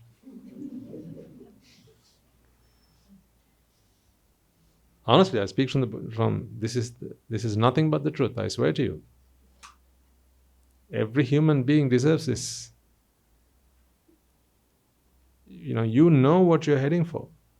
If these young children, if they don't get the right path laid down for them by their parents, whoever's responsible for them, they're going to live the same lives that you did. Don't you? If you're listening to these sermons now, and you have been on this path for some time, any mother here, any woman here, any gent here, right? Any lady or gent here, are you willing to put your hand up and say, Swaminivas, I did the right thing, right? I lived the right life, the perfect life, and I'm now 45. It is at 45 one should discover the Dhamma, not before that. Until 45 years, you have to be a mother, you have to be a husband, you have to be a wife, right? You have to do your household chores, you have to do a job, you have to earn money, you have to build a house, you have to buy a car, you have to do all these things. And then at 45, you have to come across the Dhamma and then come here. Any mother who's willing to put her hand up and say, I lived the perfect life? Anyone? No, if you are, then you haven't understood what I'm talking about, really. So each and every one of you here are saying, if I had this before, if I had this earlier, yeah? If you had this earlier, these children wouldn't be here. That is the truth. Fortunately, my mother didn't come across this teaching. Fortunately, that's why I'm here.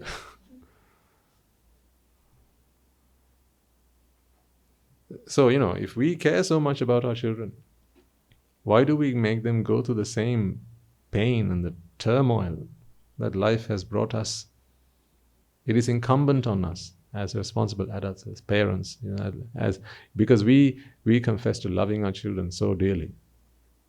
That's why I always, felicitate and congratulate parents for bringing their children here, even at such a young age, 9, 8. To start at such a young and tender age, because this is the right path. They'll not be wasting their lives. We wasted our lives. Don't you think? Yeah. We wasted our lives, an utter waste. Because we thought happiness was in those things out there, so we spent our lives trying to acquire them. Last week I drew the cycle on the board, remember? You start by wanting things because people tell you things in this world that bring you happiness, right? And then you start seeking them. Tell me if this is not your lay life.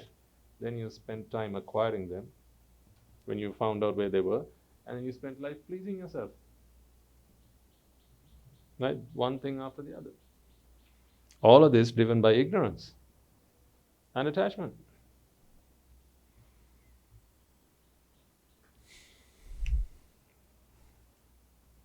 This is the lay attitude. Whatever you want, I go seeking it, finally I go acquiring it, and then I please myself, and then you just keep going down in this circle. Because every time you are pleased, it feeds the ignorance. It is ignorance that it feeds, right? So therefore you become even more ignorant. There's no limit to ignorance. Yeah? And then you want it even more. And then again you go seeking it. Is there any point in this cycle where there's no suffering? What about the moment where you're pleasing? There's still suffering. Because there can't be pleasure without vexation. For pleasure to be there, vexation has to be there. So in any moment you're experiencing pleasure, be grateful for suffering. Because without the suffering, you won't be experiencing that pleasure. Be glad that you suffer. Otherwise you won't be able to experience pleasure. If you are so in favor of pleasure, then you be grateful to suffering. Otherwise you won't be able to experience that pleasure. This is what goes on.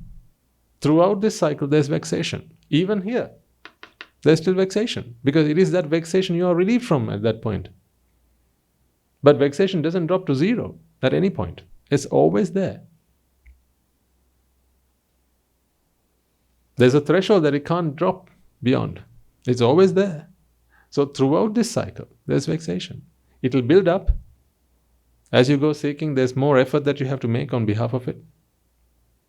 At the moment of acquiring, you feel that, yes, I've got what I want, and then the vexation drops, but not to zero. And then it brings you pleasure, so that pleasure is again constantly, it reinforces the ignorance, and with that ignorance, you feel more attached to it, and then you want it more. This is life. I mean, there's nothing in life you've completed, is there? Honestly. Have you completed your education? But these are the goals that people set themselves. I want to complete my education by the time I am 25. Really? Are you telling me at age 25 you completed your education? Then you start work. Yeah? So now, complete education, we've started work. What do you do at work? You have an induction program at work. Yeah? First of all, you have to learn how things are done. Yeah, you know your skill, you know the principles, but how they are applied at the workplace, you have to learn. So have you completed education? Who here has completed their education? No one. Now name one thing you've finished. Not one thing you've completed. Have you completed feeding yourself? No. Have you completed washing yourself? Clothing yourself? Earning for yourselves? No. Because all systems in this world are representative of this cycle. Because it is this cycle that generates the whole world. So there cannot be anything in this world that is complete. This world, by its very definition, it is characteristically incomplete. We live in an incomplete world. It is that incompleteness that keeps people going day in, day out, every day.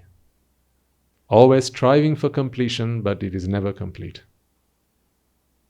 Hope keeps the heart alive. Hope, only hope. As I say, it's not pleasure that keeps you going forward, it's the hope of pleasure, the promise of pleasure. The promise of happiness is what keeps the donkey going forward. The promise of it. The carrot smells sweet, but the donkey doesn't know what it tastes like. It has never known, but it smells sweet. So there's the promise of deliciousness that keeps the donkey going. You have never been made content. Nowhere. Never. Ever. If ever you were made content with anything, ladies and gentlemen, that would have been the first and the last time you did it. Name one thing like that. Getting married? Then why do people go through it another time? A second time, a third time? Doesn't make people content. You'll say, well, there are some who do, there are some who don't. Well, not really. There are various reasons why they don't. But there are other more profound reasons, or maybe more, perhaps it's the children, maybe. Right? Because they'll still have wants. Wants and needs don't go away just like that. But they'll say, I'm faithful. Yes, I accept that. Faithful. Yes, very good. But inside, not content. It's not content. You cannot achieve contentment by going through this cycle, because it is not a cycle geared towards contentment. Incompleteness is the characteristic of this cycle. Think about any system that we have in the world. The whole world works in the way it does because it is incomplete by nature. Agriculture. Excuse me. Agriculture, for instance. You have to constantly keep feeding. Eating is not the answer to hunger. That sounds absurd, doesn't it? When I say eating is not the answer to hunger, it's not. Why do I say this? Because if it is, you should only be able to have to do it once. And then you needn't have to do it again. But it's not true. You eat today, again tomorrow, you're hungry. Or in 6 hours' time, you're hungry again. So eating is not the answer to hunger. It's a temporary fix. It's like if you want to be rich, is taking a loan an answer? Then you'll understand what I mean. But when you take a loan out, you've got money, right? Are you rich now? Are you wealthy? No, you're in debt, but you have the money with you. It seems like you have money. But you know you have to pay the debt back. And sometimes maybe to pay that debt, you have to take another debt. That is what some people do. They just keep the cycle going by feeding debt. One debt feeds the other debt, pays off the other debt. So if taking out a loan is not the answer to someone who wishes to become rich, then how come eating is the answer to hunger? It can't be. It's only a temporary solution, meaning it's a conditional solution. For as long as the conditions last, it seems like you found an answer, but it's not the answer. Then tell me, when you want to watch TV, what is the answer? What do they tell you the answer is? When you want to watch TV, watch TV. Is that the answer? Then why did they invent the TV? To watch TV. Why? Because you want to watch TV. It's not the answer. If watching TV is the answer, then why do TVs advance in technology year on year? Why do they need bigger TVs? Now TVs are big as as big as walls. Curved TVs, 3D TVs, right? See how technology tries to answer a problem that is not answerable. Yeah, I need you to understand the flawed system that runs in the world, ladies and gentlemen, and realize that you don't need to be a guinea pig to that. Come out of this. You can live your life doing whatever you want in your lay life, but adopt a different mindset. It is not right what people are getting you to do. But they'll tell you on the adverts, on the newspapers, they'll tell you, if you want something, come here, we'll have it. As seen on TV. Come on, buy it. If you have the money, we'll give you what you want. Buy now, pay later. They get you to sign the dotted line. Then from there on, you bought it, now you have to pay for it. But if it were the answer, I wouldn't speak so passionately about it. It's fine, but it's not the answer. They started with black and white, then they moved on to color. Then they increased the screen size, and then they went on to 3D, and then they went on to curved TV. I don't know what now. From those big back TVs to LED TVs, right? Technology is advanced. Yes, we need to conserve energy and all that, but that's not the only reason. And why do you need HD and then need 4K? Why 8K? Why? Because you want that definition. Meaning you're still trying to please the eye. The eye cannot be pleased. It is not meant to be pleased. Here's the system that brought about the eye. How can it be pleased? If the whole system is flawed, if the fundamental system is flawed, how can anything that is spawned out of this system be perfect? This is a trap. So anything that is thrown out of this, anything that is spawned out of this is going to be part of that trap. So you have various tentacles that jump out of this beast. Here you have the eye. This is a beast. These are its tentacles. Here you have the ear. Here you have the tongue.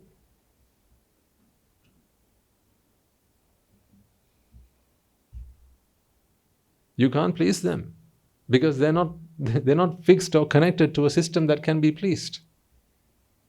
Isn't this what your eye is connected to? This system? Where does this system run? In your minds. Yeah? This is not a perfect system. This is not a system meant to make you content. So then how can the eye make you content? How does the ear make you content? Because it's not connected to a system that is meant to make you content.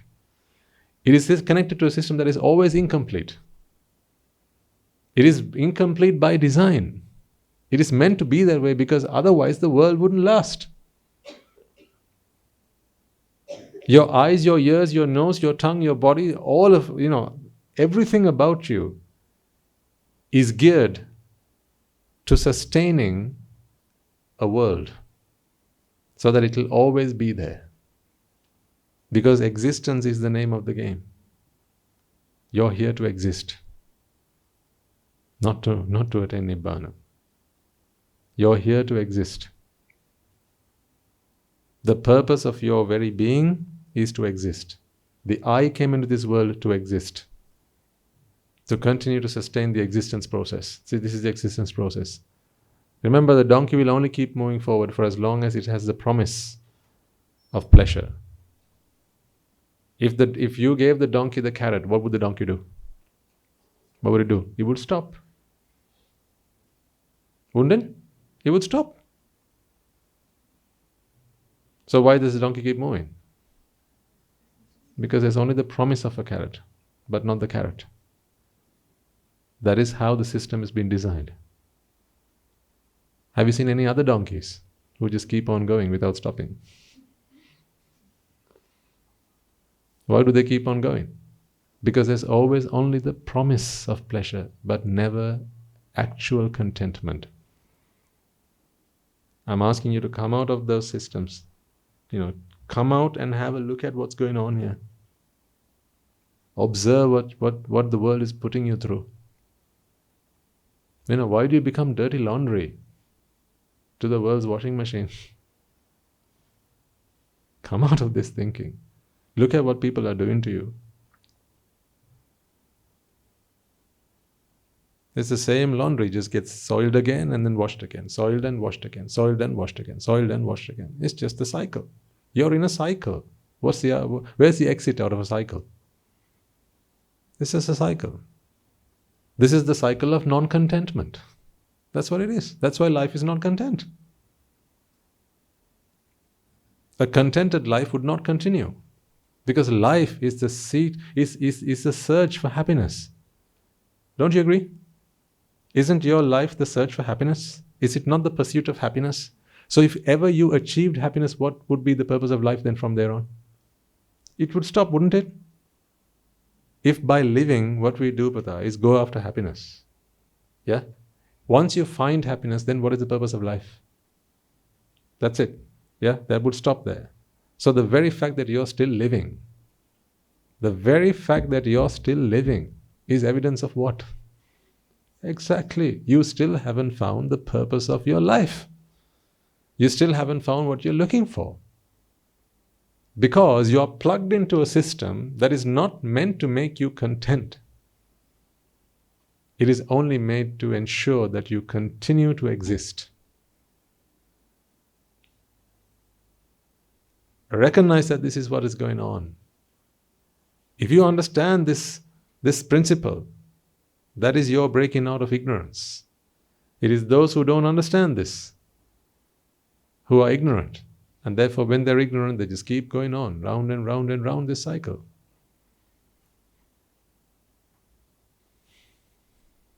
All these sense organs are connected to this. So don't you think that my eyes are a blessing to me? It's not meant to be a blessing. You are born with a pair of eyes so that you can continue existing. But because you have your eyes, you have this sense that, now I can be happy because I have my eyes with me. All I have to do is open them and I'll be happy. So you make an effort. Just imagine you wanted to see but you had no eyes. Imagine that situation. That's what going blind is, right? You want to see but your eyes don't work. How would that make you feel? It would make you feel terrible. So what would you want? You would want your eyes. So now you have a pair of eyes. So therefore, you can always be hopeful that the next thing you see will make you happy. If you didn't have a pair of eyes, then you wouldn't be able to take that assurance. But you have some assurance now. Because you have your eyes, you can always be assured that the next thing I see will make me happy. Has it? No.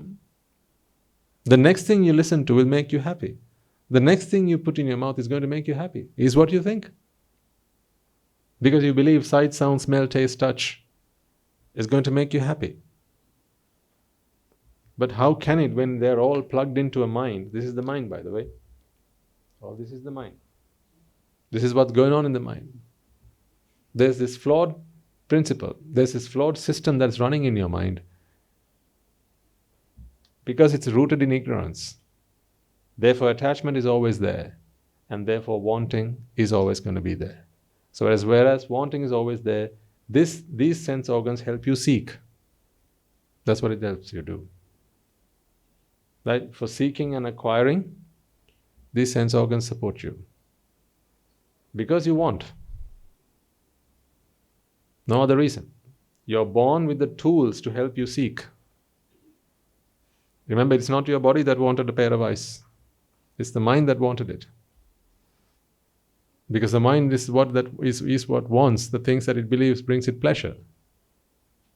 So when the mind is born in whichever world it is, in the Kama worlds, the Rupa worlds, the Arupa worlds, whichever form through which you expect happiness to come to you, you need a sense organ that allows you to do that. It's like if you are a hunter, you'd need bow and arrow. Yeah, because to be able to do what you want to do. So in the same way, when you're hunting, what are you hunting for?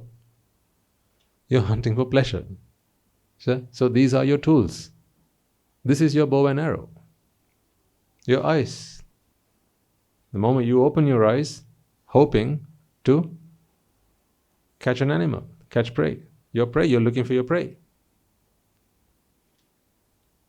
That's what you open your eyes for, in the hope that you'll catch your prey. And that prey will bring you pleasure. Recognize this. This is the system that's running in the mind. So these sense organs are not things to be treasured. Yes, we keep them safe because we need them for our survival for as long as we're alive. So you have to, keep your eyes, your ears, your nose, your tongue, your body, keep it safe, keep it sound. That's fine. You must do that. It is your prime responsibility. But these are not things to be impressed by. The very fact that you can see is nothing to be impressed by. You should be disappointed by the fact that you can see. Again, as I say, people will think I've gone mad.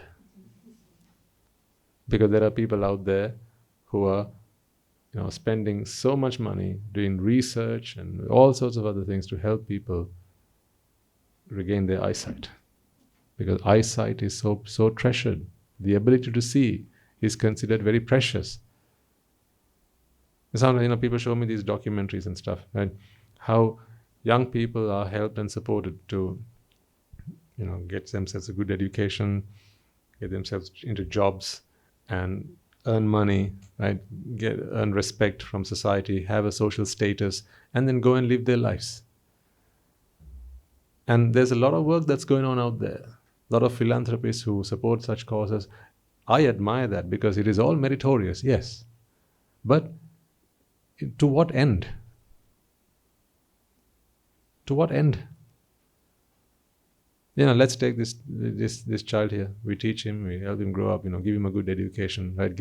We find him a good job, right? Find him a good wife, get him a nice house, a nice car, a good nice good job. Yeah. To what end? Yes, he'll travel the world, go from place to place, right? Looking things, going places, watching things, eating things, smelling things, right? Doing whatever. To what end? What's going to remain at the end of all that? Today he's 9. At 90, he'll be just the same person. Just with a few more memories of things that he's done. That's it. He won't have improved any bit. Not a bit. He won't have broken out of this cycle. So at 90, he'll be where he was at 9. But not anymore, because he's here. Today he recognizes that process, 90 years of doing this, is pointless. If 9 years of doing this has been useless, then so will the remaining.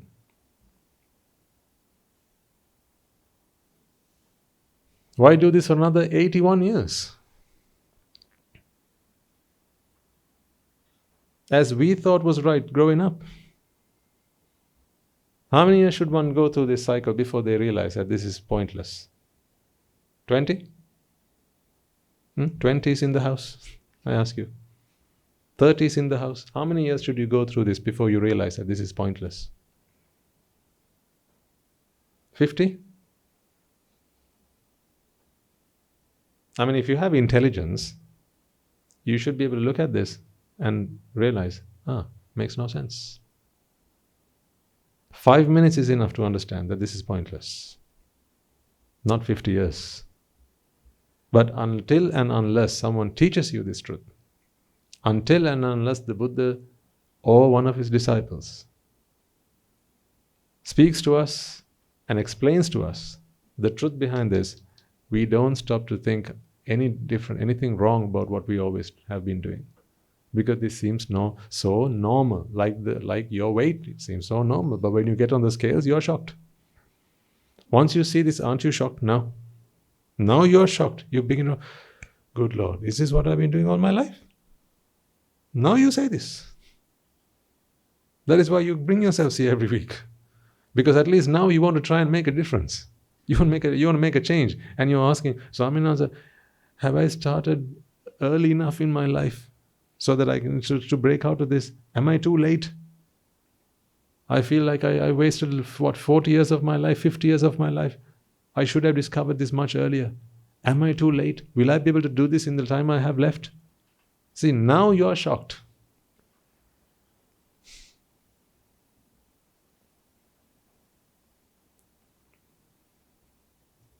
But you can't fault anyone. You just didn't have the merits.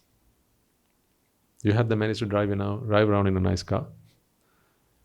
You had the merits to live in a nice house.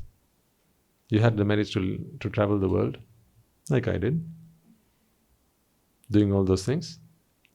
You had the merits to think to yourself that you have a wonderful, lovely family, a good husband, a good wife, good children. You had the merits to have all that, but what you didn't have the merits was to discover this, the true path to unconditional happiness.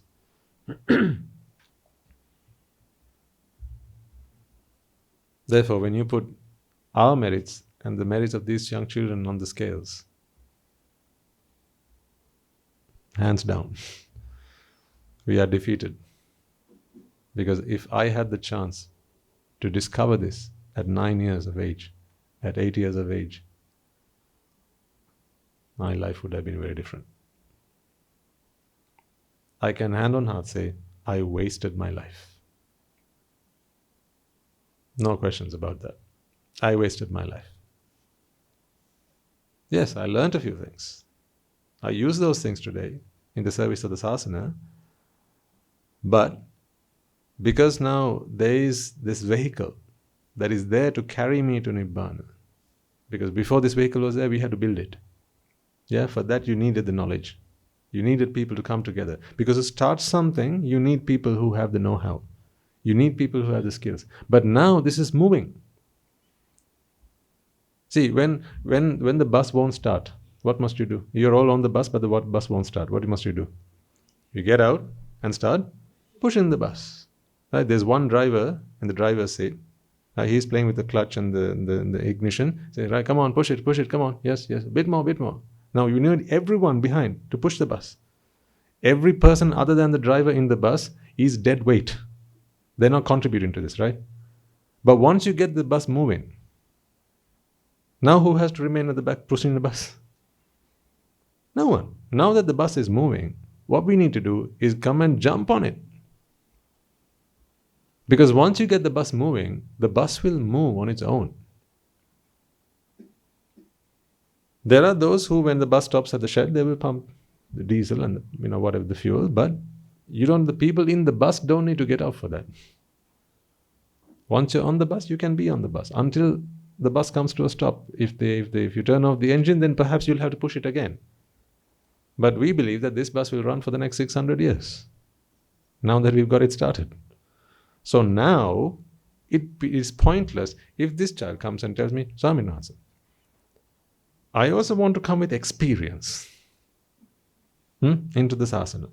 I want to go and do my O-levels, do my A-levels, do my university, do my degree, do my this, do my that, get married, have 3 children, buy a house, do all that, settle down, and once I have a lot of experience, at the age of 45, I'll come to this asana. The bus will have gone. But when the bus was stationary, yes, it needed people who had the knowledge to get it moving. But now, because the bus is moving, people with knowledge, they jump onto the bus from time to time, and they don't have to stop for the bus. Because a young child, you'd have to stop the bus. But others who got the experience, they can jump while the bus is moving. They can jump on board while the bus is still moving. It doesn't have to come to a stop. You don't have to switch off the engine. When the bus pulls up at the bus halt, they don't switch off the engine, do they? They just put their foot on the brake and the engine is still running. You get on the bus and then the bus moves again. So if only you switch off the engine, do you have to all get off and push the bus. Until then, no one needs to get off the bus.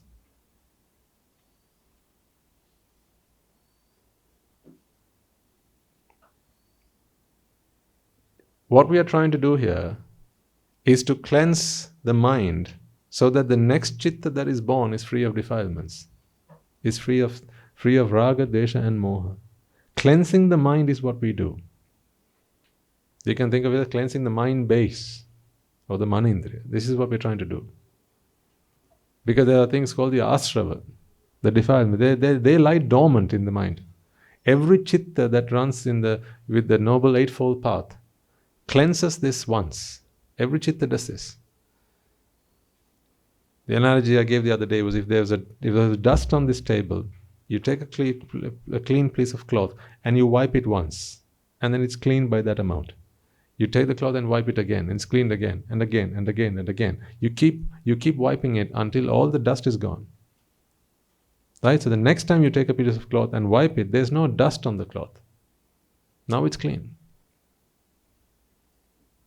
But each of the chittas that ran before that, their job, their task was cleaning it. Right? So in the same way, what we are trying to do here is we are trying to have as many chittas run through us. All of us. We are trying to have as many chittas that run through us that run the Noble Eightfold Path cycle, not this cycle. Anicca, dukkha and anatta. So when a chitta runs with the understanding of anicca, dukkha and anatta, it cleanses the mind. Now, what is the advantage? What is the special advantage then in coming early to this asana? Here's the answer. You have fewer defilements that have been collected over the years in the mind to clean. It's like an iron. It's easier to clean it when there's very little, if it's only just starting to rust. It's solid, it's hard, it's strong, right? But once the whole iron gets rusty, you have to be very careful when you're cleaning it. Perhaps sometimes you can't even save it after that. It's too rusty. It's very brittle after that. One wrong bend and it breaks. You can't do much with it. That's why we started the Noble Hearts program, as you know. That's why you have the 18- program for young boys and girls. Because they have fewer dormant defilements. Whereas when you come to our age, right, 20s, 30s, 40s, 50s and so on, in lay life, we've been practicing this so many times over and over and over again, right? Remember, every time you run this cycle, once this ignorance and attachment, they're reinforced. So then to undo that, you got to keep pressing Control Z, Control Z, Control Z, and Control Z. You got to keep doing it.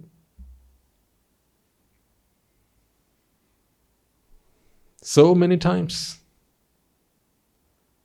And besides, it's only chittas that run through the Noble Eightfold Path that cleanse it. What guarantee is there that every chitta is going to run through the Noble Eightfold Path? I always ask our Swaminasis, Anagarikas, Anagarika, Mahatmas as well, when you go to the Valueless, how many of those chittas, now you'll understand yourselves as Shravakas, Shravikas, and when you go to the Valueless, right? How many of those chittas are actually run with the Noble Eightfold Path in true Samadhi?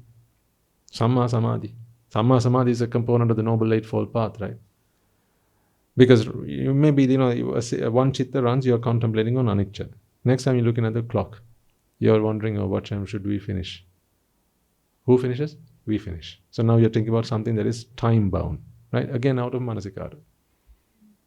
Right? Then you think, right, we finished today at 5 o'clock, then I have to go back home, fetch the children.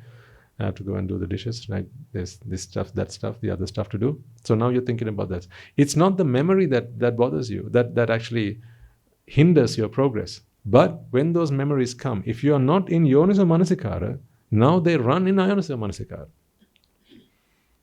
So if you take a day as an example, there are, what are the numbers? Yoniso manasikara and ayoniso manasikara. Chittas that have run through the mind.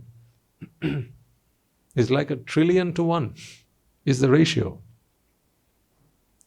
You improve on this as you practice. But to begin with, it's like maybe the whole day you will have one single chitta that has run through yoniso manasikara. The rest of it is all ayoniso manasikara. Each chitta that runs with ayoniso manasikara simply read as a cycle. It keeps feeding this cycle. Only a chitta that runs with yoniso manasikara is a chitta that is run through wisdom and not ignorance. And that doesn't feed this cycle. What it does is it breaks out of this cycle. It's an effort to break out of this cycle. But it's like one chitta trying to break out of the cycle, 1,000,000 chittas that keep feeding this cycle. So that's why it's harder when you start, because you have no practice, having done it before. But as you keep doing it, you keep getting better at it, and better at it, and better at it. There'll come a day where maybe today 99% of your chittas are on ayoniso manasikara, 1% in yoniso manasikara. Fair enough. But if you keep on practicing, then there'll come a day where 75% of your chittas are ayoniso manasikara based, 25% yoniso manasikara based. Keep practicing. There will come a day where it will be half and half. And I don't mean by, morning to 6 to 12 o'clock is yoniso manasikara and 12 to the following morning ayoniso manasikara. That's not what I mean. You can't, give, it's not like time bound. It happens, right? And then there'll be a point where you will cross the 50% threshold. Now you are doing more yoniso manasikara and less ayoniso manasikara. Until one day, maybe 90% of all your chittas are running in yoniso manasikara. And the more it turns towards yoniso manasikara, the quicker you get to nibbana. That's the way it works. The quicker you get to nibbana. Because the more yoniso manasikara, the more the mind is cleansed. And the more the mind is cleansed, the better the chances that the next chitta that arises is not one that is based in ayoniso manasikara. Again, as the going gets tough, the tough gets going. As you keep on doing this, the toughness gets going. Initially, it is very tough. But as you keep doing it, the toughness that gets going, it becomes easier. Through practice, it becomes easier. Not just because you've done it before, but now every time, every chitta that runs based in yoniso manasikara, because it cleans the environment, the likelihood of the next chitta being based in yoniso manasikara is higher, much greater than it being one that is based in ayoniso manasikara. Because like attracts like. It's like if say this place was dirty, right? What are the chances of attracting people to come to this place? Just imagine this room was very dirty. Okay? There was mud on the floor and cobwebs and all sorts, right? You randomly walk into this room and you realize, God, this room is very dirty. I should start cleaning it. Okay, so you get your hold of a broom, maybe a mop or something, and you start cleaning. Another person comes along and they say, it's a dirty room, I'll come back later. So they leave. Another person comes along, dirty room, I'll come back later, and they leave. But you carry on. Now you can see what's going to happen. You carry on. And as you carry on, you have started cleaning. Say, you've now cleaned 10% of the room. A person randomly comes in. They see, okay, you're cleaning the room. A part of the room is clean. Shall I come and help you? Now they want to come and help because they can be in the part that is clean while they clean the unclean part. And then as you go on cleaning, 20%, 30%, 50%, now half of the room is clean. then it's the likelihood of people coming and staying is greater. As you start cleaning this room and the clean room is almost completely clean, then there's a chance that more people will come and stay than the people who will leave. And once when the whole room is clean, now everybody wants to come because the room is clean, so they have no cleaning to do themselves. That's the way it works. So when you cleanse the mind through the mind itself running anicca, dukkha and anatta, as the mind cleanses this mind base, the more chittas, there's a likelihood of more chittas coming along to clean the mind. But when you begin as a pruthakjana, there is not a single chitta that cleans the mind base. They are all run with ayanuso manasikara.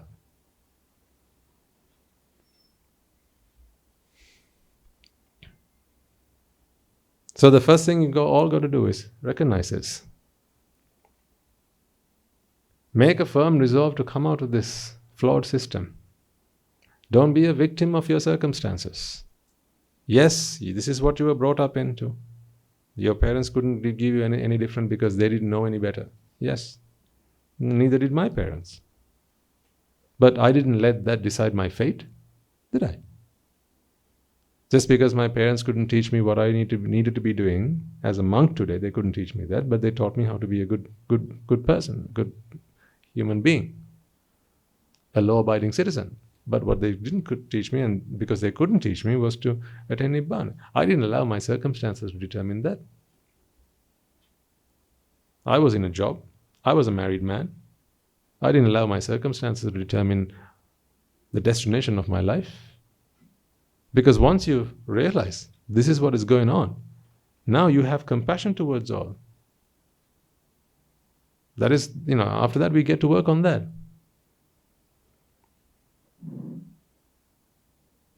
The truth that I had seen, I helped the people around me see. And therefore, people who were with me as my family also began to understand, little by little, that being together as a family is not the answer to happiness.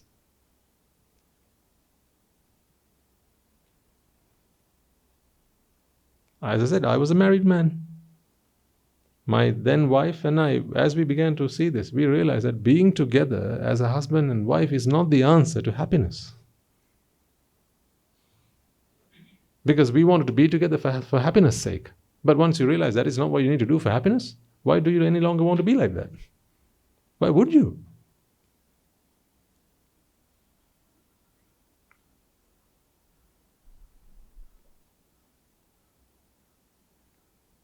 Once you realize that whatever you're doing is not going to help you get to your destination, what do?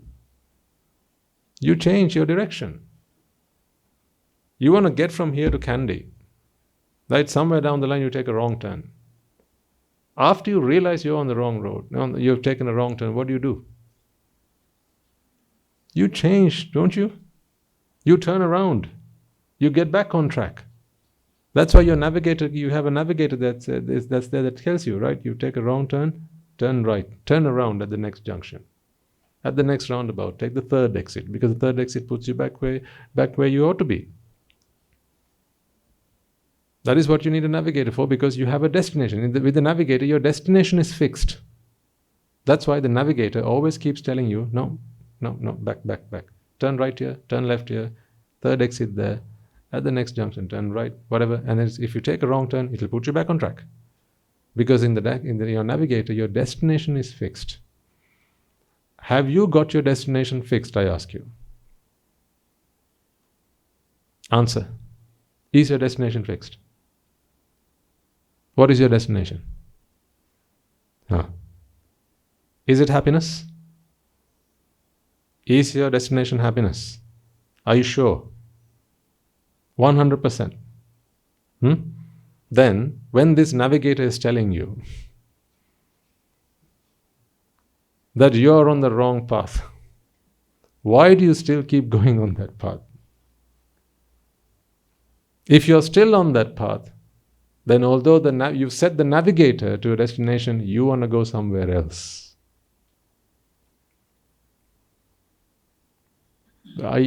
You have this experience if you used a navigator. Sometimes, say I wanted to go to London. I set it on the navigator, but before I go there, I want to go to my mom's place to get something. But as we set off from home, we set London city. So the navigator is always telling, no, turn right. And I turn left. Because although I've set the navigation to London, right, I first want to go and collect something from my mom. But the navigator doesn't know this. So the navigator keeps saying, London. I say, no. But it doesn't stop. It'll keep on saying, no, next, turn right. You've taken a wrong turn. Turn around again. It'll keep on saying. So when the navigator is always pointing you at this destination that you claim you want to go to, but you're going somewhere else, the navigator will keep on saying this. But you got to ask yourself then the question, are you sure that the destination you want to get to was the one you entered into the navigator? Are you sure? If so, then when the navigator says turn right, why are you turning left?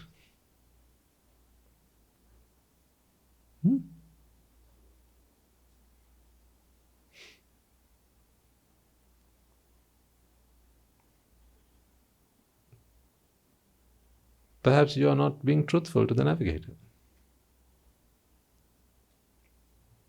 Maybe you've told the navigator you're going to London, but your mind is set on going somewhere else. But if you tell us you want to go to Nibbana, the Mahasangha will always keep telling you and guiding you to Nibbana. But wherever you have to make a choice, if the choice you're making is not keeping in line with what the navigator is telling you, you need to recognize that in those situations, in those events, in those circumstances, although you've said to the navigator, you've informed the navigator that you want to go to London, you want to go to Nibbana, your destination is something else. You don't need to come and tell the navigator again, no, sorry, I don't want to go to London, I want to go somewhere else. You recognize that you have a different destination in that moment. Maybe overall you want to get to London, yes, but if I keep saying, the navigator keeps saying turning right, the Mahasangha keeps saying turning right, and you always find yourself taking a left turn. He's always trying to put you back on track, but you always keep going off track. At some point, you're going to have to recognize, maybe it's not Nibbana I want to get to really. Maybe I like to have the Mahasangha think that it is Nibbana I want to get to, but maybe that's not really where I want to get to. That only you know the answer to. Sometimes, of course, this can happen. Mahasangha says turn right because you're on a path, right? You take a left because you have to go somewhere, collect something, and then come back again. That's fair enough. Yeah, but the navigator will keep saying turn right, turn right, turn right. But you want to go left, like I said in the example I had. I have to go collect something and then turn. These are your duties, your responsibilities. Okay. But are they genuinely because of duties and responsibilities? Or are you also doing it to please yourself? Are you going back on this cycle? Wanting, seeking, acquiring and pleasing. Be honest to yourselves. I'm not suggesting that none of you are. But be honest to yourselves. If your navigator keeps saying turn right and you find yourselves turning left all the time, once in a while, okay, because you have to go collect something, but all the time if you find yourself turning left, then perhaps you've entered the wrong destination under the navigator. The thing is, this navigator, this particular navigator we are talking about, it comes pre-built with the destination. You can't change the destination. Yeah, so if you come here, these navigators, either dressed in one of these or with a prayer mat on the shoulder, if there's someone sat in front of you, these navigators, they have a fixed destination. They're never going to, you can't reprogram the destination, they come pre-programmed. Right, so you have teachers, as Shravakas, Shravikas and mercy so on. You have teachers, monks and those who are willing to help you. They will always keep guiding you towards Nibbana. You got to ask yourself the question, am I following that instruction or am I doing what I want to do? Am I taking a different turn? Who has the answer to that question? You must. That is your compass. Yeah? Remember,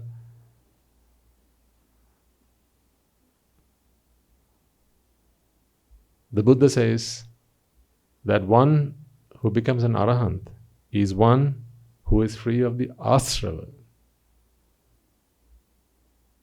Gabba meke uppajjanti. One who keeps on, this process of gabba is to gather, to collect, to form bhava. They end up being born. When you say they, we are actually talking about jati. There's another meaning to this. There are those who are born as humans, as gandhabhas. That's one meaning, but there's another meaning that you can get from this. Those who engage in the process of becoming, or bhava, there is uppajjanti.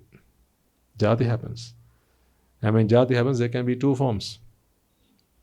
Nirayam papakamino. There are those who go to the hells. Saggan sukatino yanti. There are those who go to the heavens. Because there are two types in which you can form this bhava. Papa bhava and punya bhava. There are both like cells that keep feeding energy. But ultimately, paranibbati anasava. Those who are free of defilements, free of asrava. Asrava are the defilements that lay dormant in the mind. It is they that defile the chittas, the asavas. And the chittas cleanse the asavas, and the chittas are defiled by the asavas. That's the way it works. So you become an arahant one day, not when there's an arahant chitta that is born within you. You become an arahant when there are no more defilements in the mind. It is the chittas that cleanse the defilements. In other words,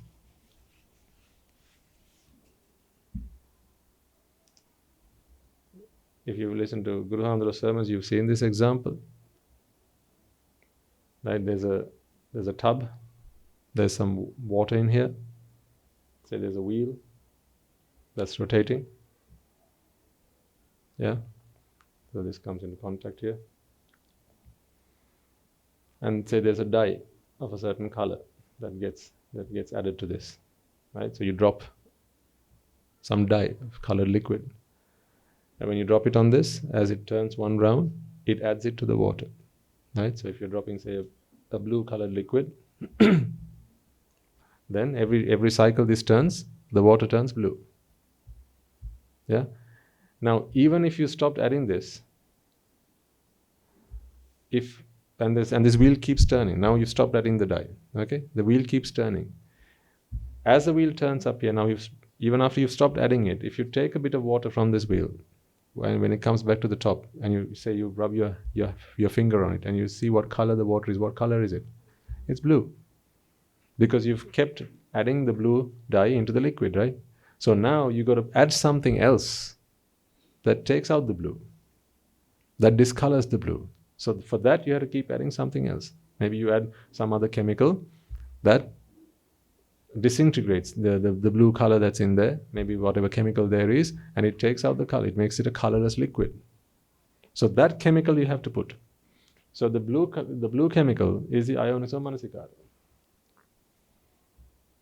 That is the pigment that turned the color blue, the dye that turned the color blue. And now you're adding another chemical that's going to take out the blue, make it go back to colorless. And that's another chemical. So that is yoniso manasikara. An arahant is someone who has completed this process, whereby the water is now clear.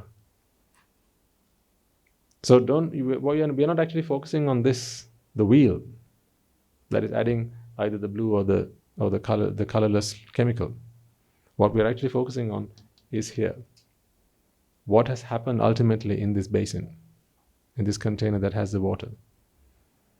That is why paranibbati anasava, one whose mind is like this, pure, colorless, that is one who goes into paranibbana. So the chittas that have been taken on the Dhamma, see, if you have your ear here, the ear can take on either the blue liquid, which is drushti, that comes from the Kalyanamitra, not the Kalyanamitra, Kalyavanamitra. ignoble friends. And then on this side you have the association that comes from your Kalyana Mitras. This is what's happening right now. So while you're here on Saturdays or a Sunday, you're getting this. But when you're outside this place, you're among your friends, you're among others, ignoble friends. They're not bad friends, they're just ignoble. They don't know the truth about the world. They just keep saying things that keep feeding this process. That is what they do. So every cycle this wheel turns, you're adding that pigment to the water. And so therefore it keeps on getting blue and bluer, until it becomes a very dark blue. That's why it's better to come when you're younger into the sasana, because there is little blue here to wash away, to decolor. But if you've lived your life a lot in a lay life, and by the time you're 30s, 40s, right, you have a lot of preconceptions about the world. There's a lot of anger, there's a lot of jealousy and hate and lust, all these defilements that have been accumulating in here that we have to wash away. And to wash away again, you need the same thing. But now you need a very strong chemical. And sometimes, it can't be too strong, because if you get it too strong, then, you can't bear it. It's too strong. So what we have to do is, we have to keep feeding it again, drop by drop, but over a long period of time. That's why if you start late, it's going to take longer to come out of this. Unless, of course, you are very wise. If your wisdom faculty is very strong, then ditte dittamattang is enough. But how many people are born with such a strong wisdom faculty? These days you don't get that a lot. These days you have a lot of nayya people. They need to constantly keep being told the same thing over and over and over again. Every Saturday. But that's okay. I listened to the Dhamma sermons for 5 long years before I decided it was time for me to come into robes. 5 years, that's a long period of time. Some of you haven't been listening so long. But there must have been some paramita as well. I don't believe this is the first time, but somewhere down the line, merits help me. But here's the thing, back when I was a layperson, I didn't have the Dhamma so profound back then. Yeah, I know most of us would have come into the sasana for fear of the 4 great hells. Though these days we don't even talk about the hells. Because it is not out of fear for going to the hells you need to come to the sasana. It is by understanding this, when you understand that happiness is not out there. Because the mind is constantly searching for happiness. But so when the mind realizes happiness is not out there, then it asks the question, so where is it? Nibbana is the only bliss. So then the mind turns towards Nibbana. That is why you need to be coming here now. Yes, we had Anicca, Guru Handro, Updeshakatuma back then was, he preached that stuff, and that was enough for us. As I said, there must have been some paramita connection as well. That was enough. 1 sermon, 2 sermons, by that time we decided that someday something's going to happen. We just didn't know when it was going to happen. But we were on that track. But nowadays, we don't even talk about the great hells. We don't even talk about Vasalagati or any of that. We go straight into the Dhamma. No harm in doing that. What I'm saying is now the medicine is so potent. 1 drop should be enough. Those days we used to take a bucket full, but now 1 drop should be enough, because this is it's so powerful. Straight bullseye, straight to the point. So, in this era, if you're coming along to the monastery and joining the sermons, you're very fortunate people. So, young children like this, listen to these talks now. At this point, if they can at least understand half of this sermon, that's a great achievement.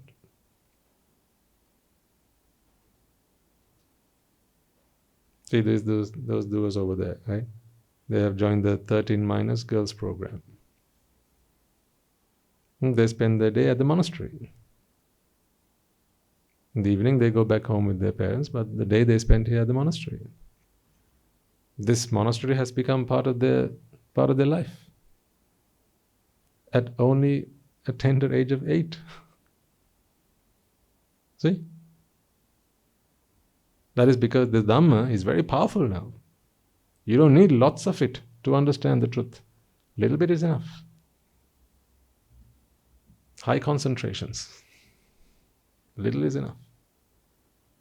Those days I don't think, we could have had so many young people, because, who believes in the 4 great hells these days? Isn't it? Especially young people.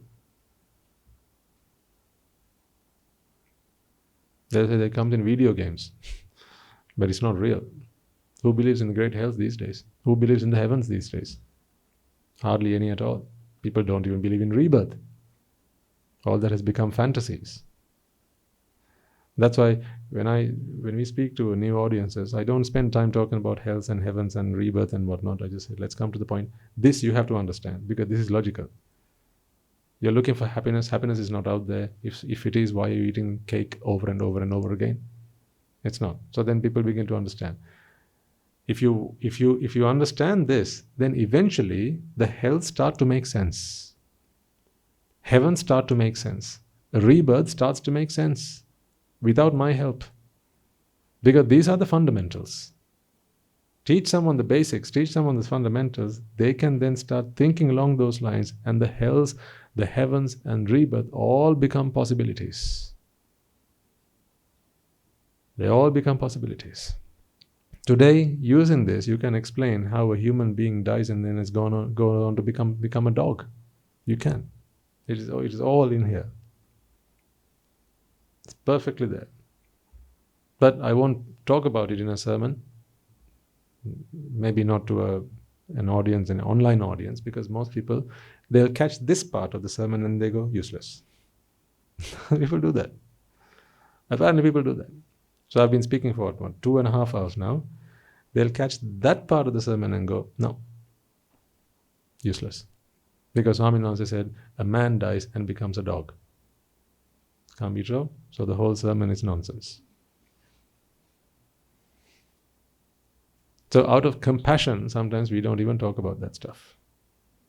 Because we want people to fall in favor of the Dhamma, not fall out of the Dhamma, not fall out of favor of the Dhamma. And of course, you understand when we talk about this, there's no religion here. Yeah? We don't talk about a particular faith. There's no religion here. This is just a science. It's a philosophy. That everyone has to agree. So, coming back full circle to where I started today's talk, how do you count your merits today?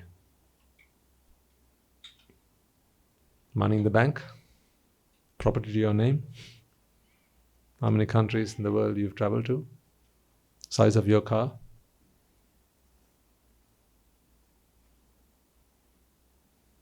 Today you actually have begun to understand what real merits are. For that you need merits. Isn't it? To understand what real merits are, you need merits.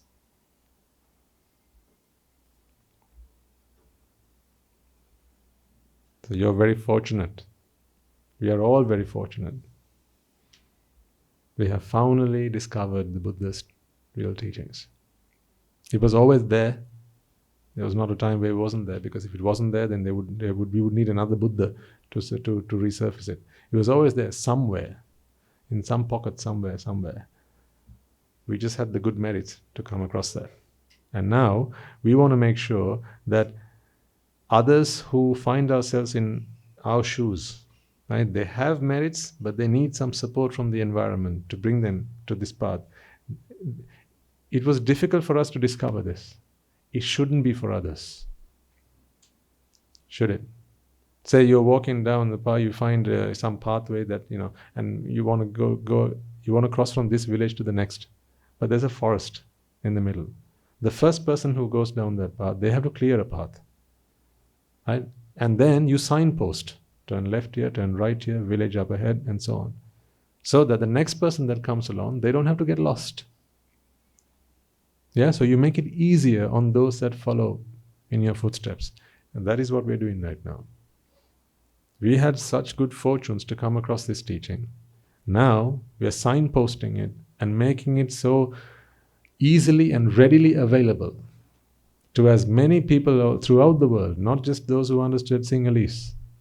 When I came across this teaching, if I didn't know any Sinhalese, I would be lost. But it shouldn't be like that from here on. It shouldn't. There's evidence of that in the room, isn't there?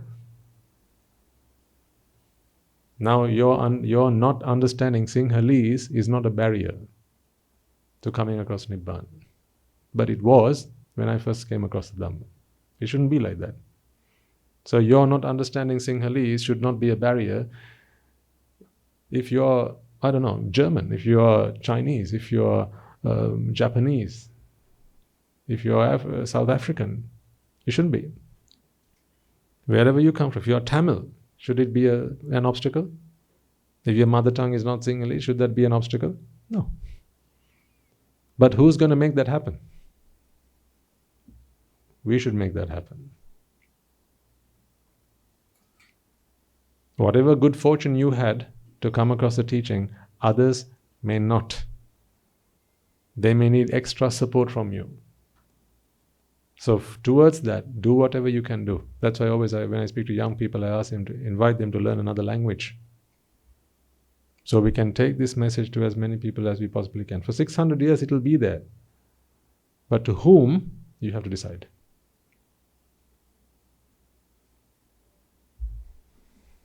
This is the only path to liberation. There's none other. Fortunately, we started in English because that is the international language. But I don't think everyone in this world understands English.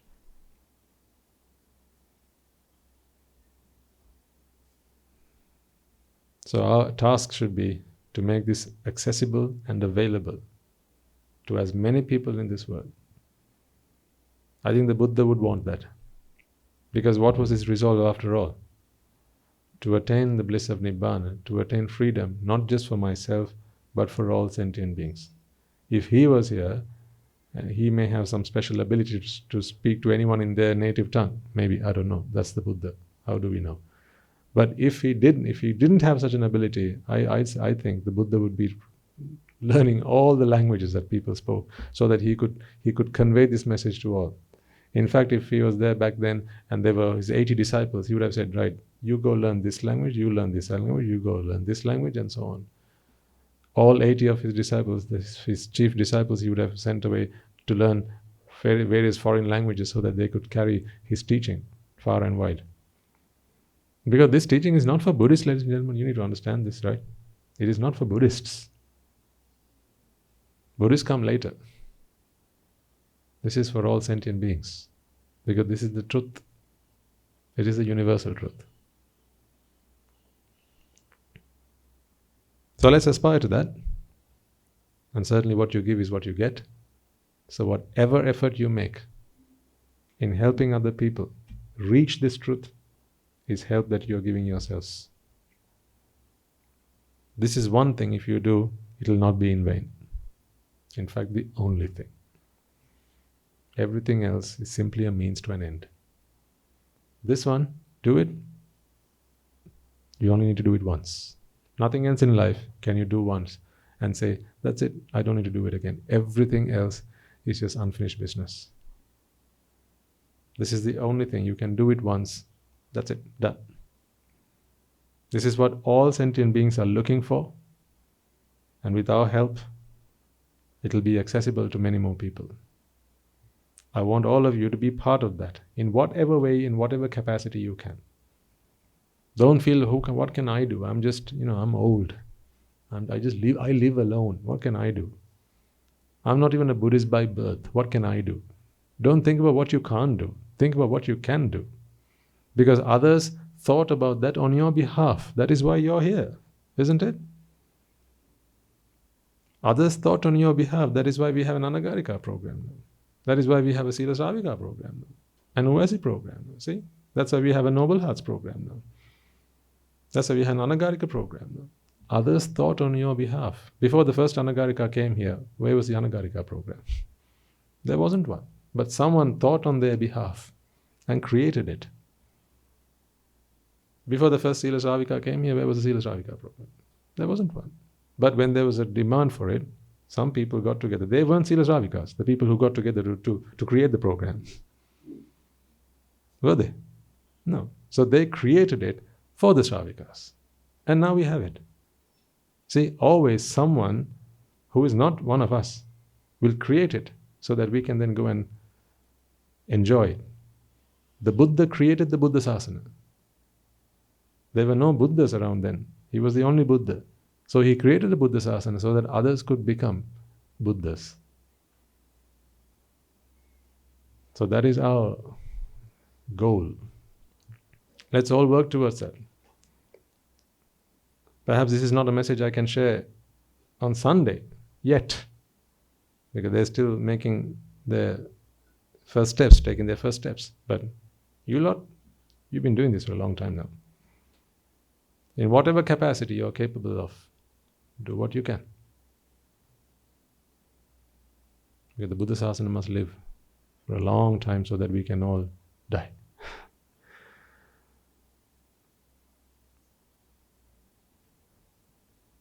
All right. Let's take a moment to transfer the merits then. There's a short announcement to make. Siyumaga, our Dhamma school, is taking new applications for the 2024 year. So new applications will be accepted from today until the 16th of December. So if you wish for your child to join the Siyumaga Dhamma program, the Dhamma school, please contact the charity trust, the Punyabhara, and request for an application, complete it and submit it before the 16th of December. There are many of you whose children are already part of that, but if you are not, then I would encourage any parent who is serious about helping them children to achieve happiness in life. This is the path. So even those joining us online, Siyumaga has an online Dhamma school as well. You don't have to be here in Sri Lanka or at the monastery for this. You can join online and give the gift of Dhamma, give the gift of true happiness to your children. That they'll be forever grateful to you for. You know, just giving them an education, they're not grateful to you for. Some are, some aren't. Very educated children, sometimes when the parents are older, they just completely discard them, throw them into a care home. Educated children. So giving them wealth, giving them an education is not enough. If you really want your children to be grateful to you, then help them to attain ultimate bliss. I don't know a single arahant who was ungrateful to their parents. Name one if you can. Even the great elder Sariputta Thera, before his passing away, he took permission, sought permission from the Buddha, and then on his way to his funeral, his own funeral, where did he stop? At his mother's place, to pay his debt of gratitude. That is why in the Buddha Sasana you cannot have a child who is ungrateful to their parents. It is impossible. If they have really assimilated the Buddha Sasana, then they are by their very nature grateful to their parents. So if you expect gratefulness, gratitude from your children, then giving them your wealth, giving them your education is not going to do it. You have to give them the Sasana, because then they begin to understand their real value.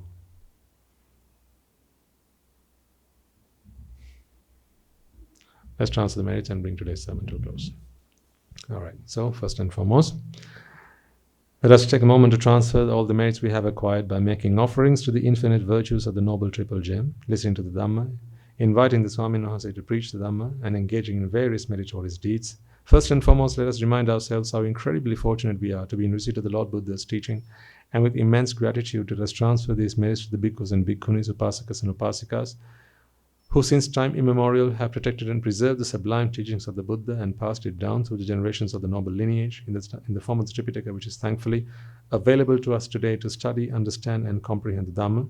Let us transfer the merits we have acquired to all members of the Mahasangha present throughout the world, including the chief prelates of all of the chapters who dedicated their lives to the noble path and have committed themselves towards the betterment of all sentient beings. Let us not forget that amongst them are the monks and nuns resident in your local temples and nunneries who have always been by your side through thick and thin, come rain or shine. Let us also transfer these merits to my teacher Guru Swami Mahanse, as well as all the monks resident at the monastery and the Anagarika and Anagarika communities attached to the monastery. Let us take a moment to transfer these merits to express our gratitude to those who make great efforts to disseminate the teachings of the Buddha, be that by transliterating these talks, sharing them out with others, or inviting others to join them. And may, by the power of these merits, if any of them have been born in the woeful plains, they redeem themselves and be born in the blissful plain. May they abstain from the unmeritorious deeds, fulfill the meritorious deeds, fulfill the noble eightfold path, and may they all attain the supreme bliss of Nibbana. Sadhu, sadhu, sadhu. Let us also take a moment to transfer these merits we have acquired to our devotees and friends of the monastery, who for the sake of merits continue to sustain the Mahasangha. This includes everyone from those of you who have contributed to the construction of the monastery to those who provide the Mahasangha with shelter, arms, robes, and medicines, as well as those who have passed on their know-how and continue to extend their well wishes. May, by the power of these merits, they abstain from the unmeritorious deeds, fulfill the meritorious deeds, fulfill the noble eightfold path, and may they all attain the supreme bliss of Nibbana. Sadhu, sadhu, sadhu. Let us also take a moment to transfer these merits to our mothers and fathers, husbands and wives, brothers and sisters, sons and daughters, grandparents, uncles, aunts, cousins, nephews and nieces, our elders, friends and acquaintances, our employers, our employees, and to all those who have helped us, supported and assisted us, our teachers included, in any way, shape or form. By the power of these merits, may they be healed of any physical and mental ailments and overcome any obstacles to their spiritual progress. May they abstain from the unmeritorious deeds, fulfill the meritorious deeds, fulfill the noble eightfold path, and may they all attain the supreme bliss of Nibbana. Sadhu, sadhu, sadhu. Let us also take a moment to transfer these merits to the Devas and Brahmas, spirits and demons, primarily the Sakadeva, as well as all the numerous gods and deities who are committed to protect and fulfill the Dhamma of the Sasana. Let us transfer merits to our guardian deities who keep a watchful eye over us and keep us out of harm's way. And by the power of these merits, may they prosper in divine power and wisdom. May they abstain from the unmeritorious deeds, fulfill the meritorious deeds, fulfill the noble eightfold path, and may they all attain the supreme bliss of Nibbana. Sadhu, sadhu, sadhu. Let us also take a moment to transfer these merits to our ancestors, our forefathers, and those who have predeceased us, reminding ourselves that it is in their blood, sweat and tears today we are able to enjoy the fruits and hard work of their labor. May they all rejoice in these merits. Let us also transfer these merits to those who make great sacrifices on behalf of the peace and harmony of our nation, members of the armed forces as well as the police force.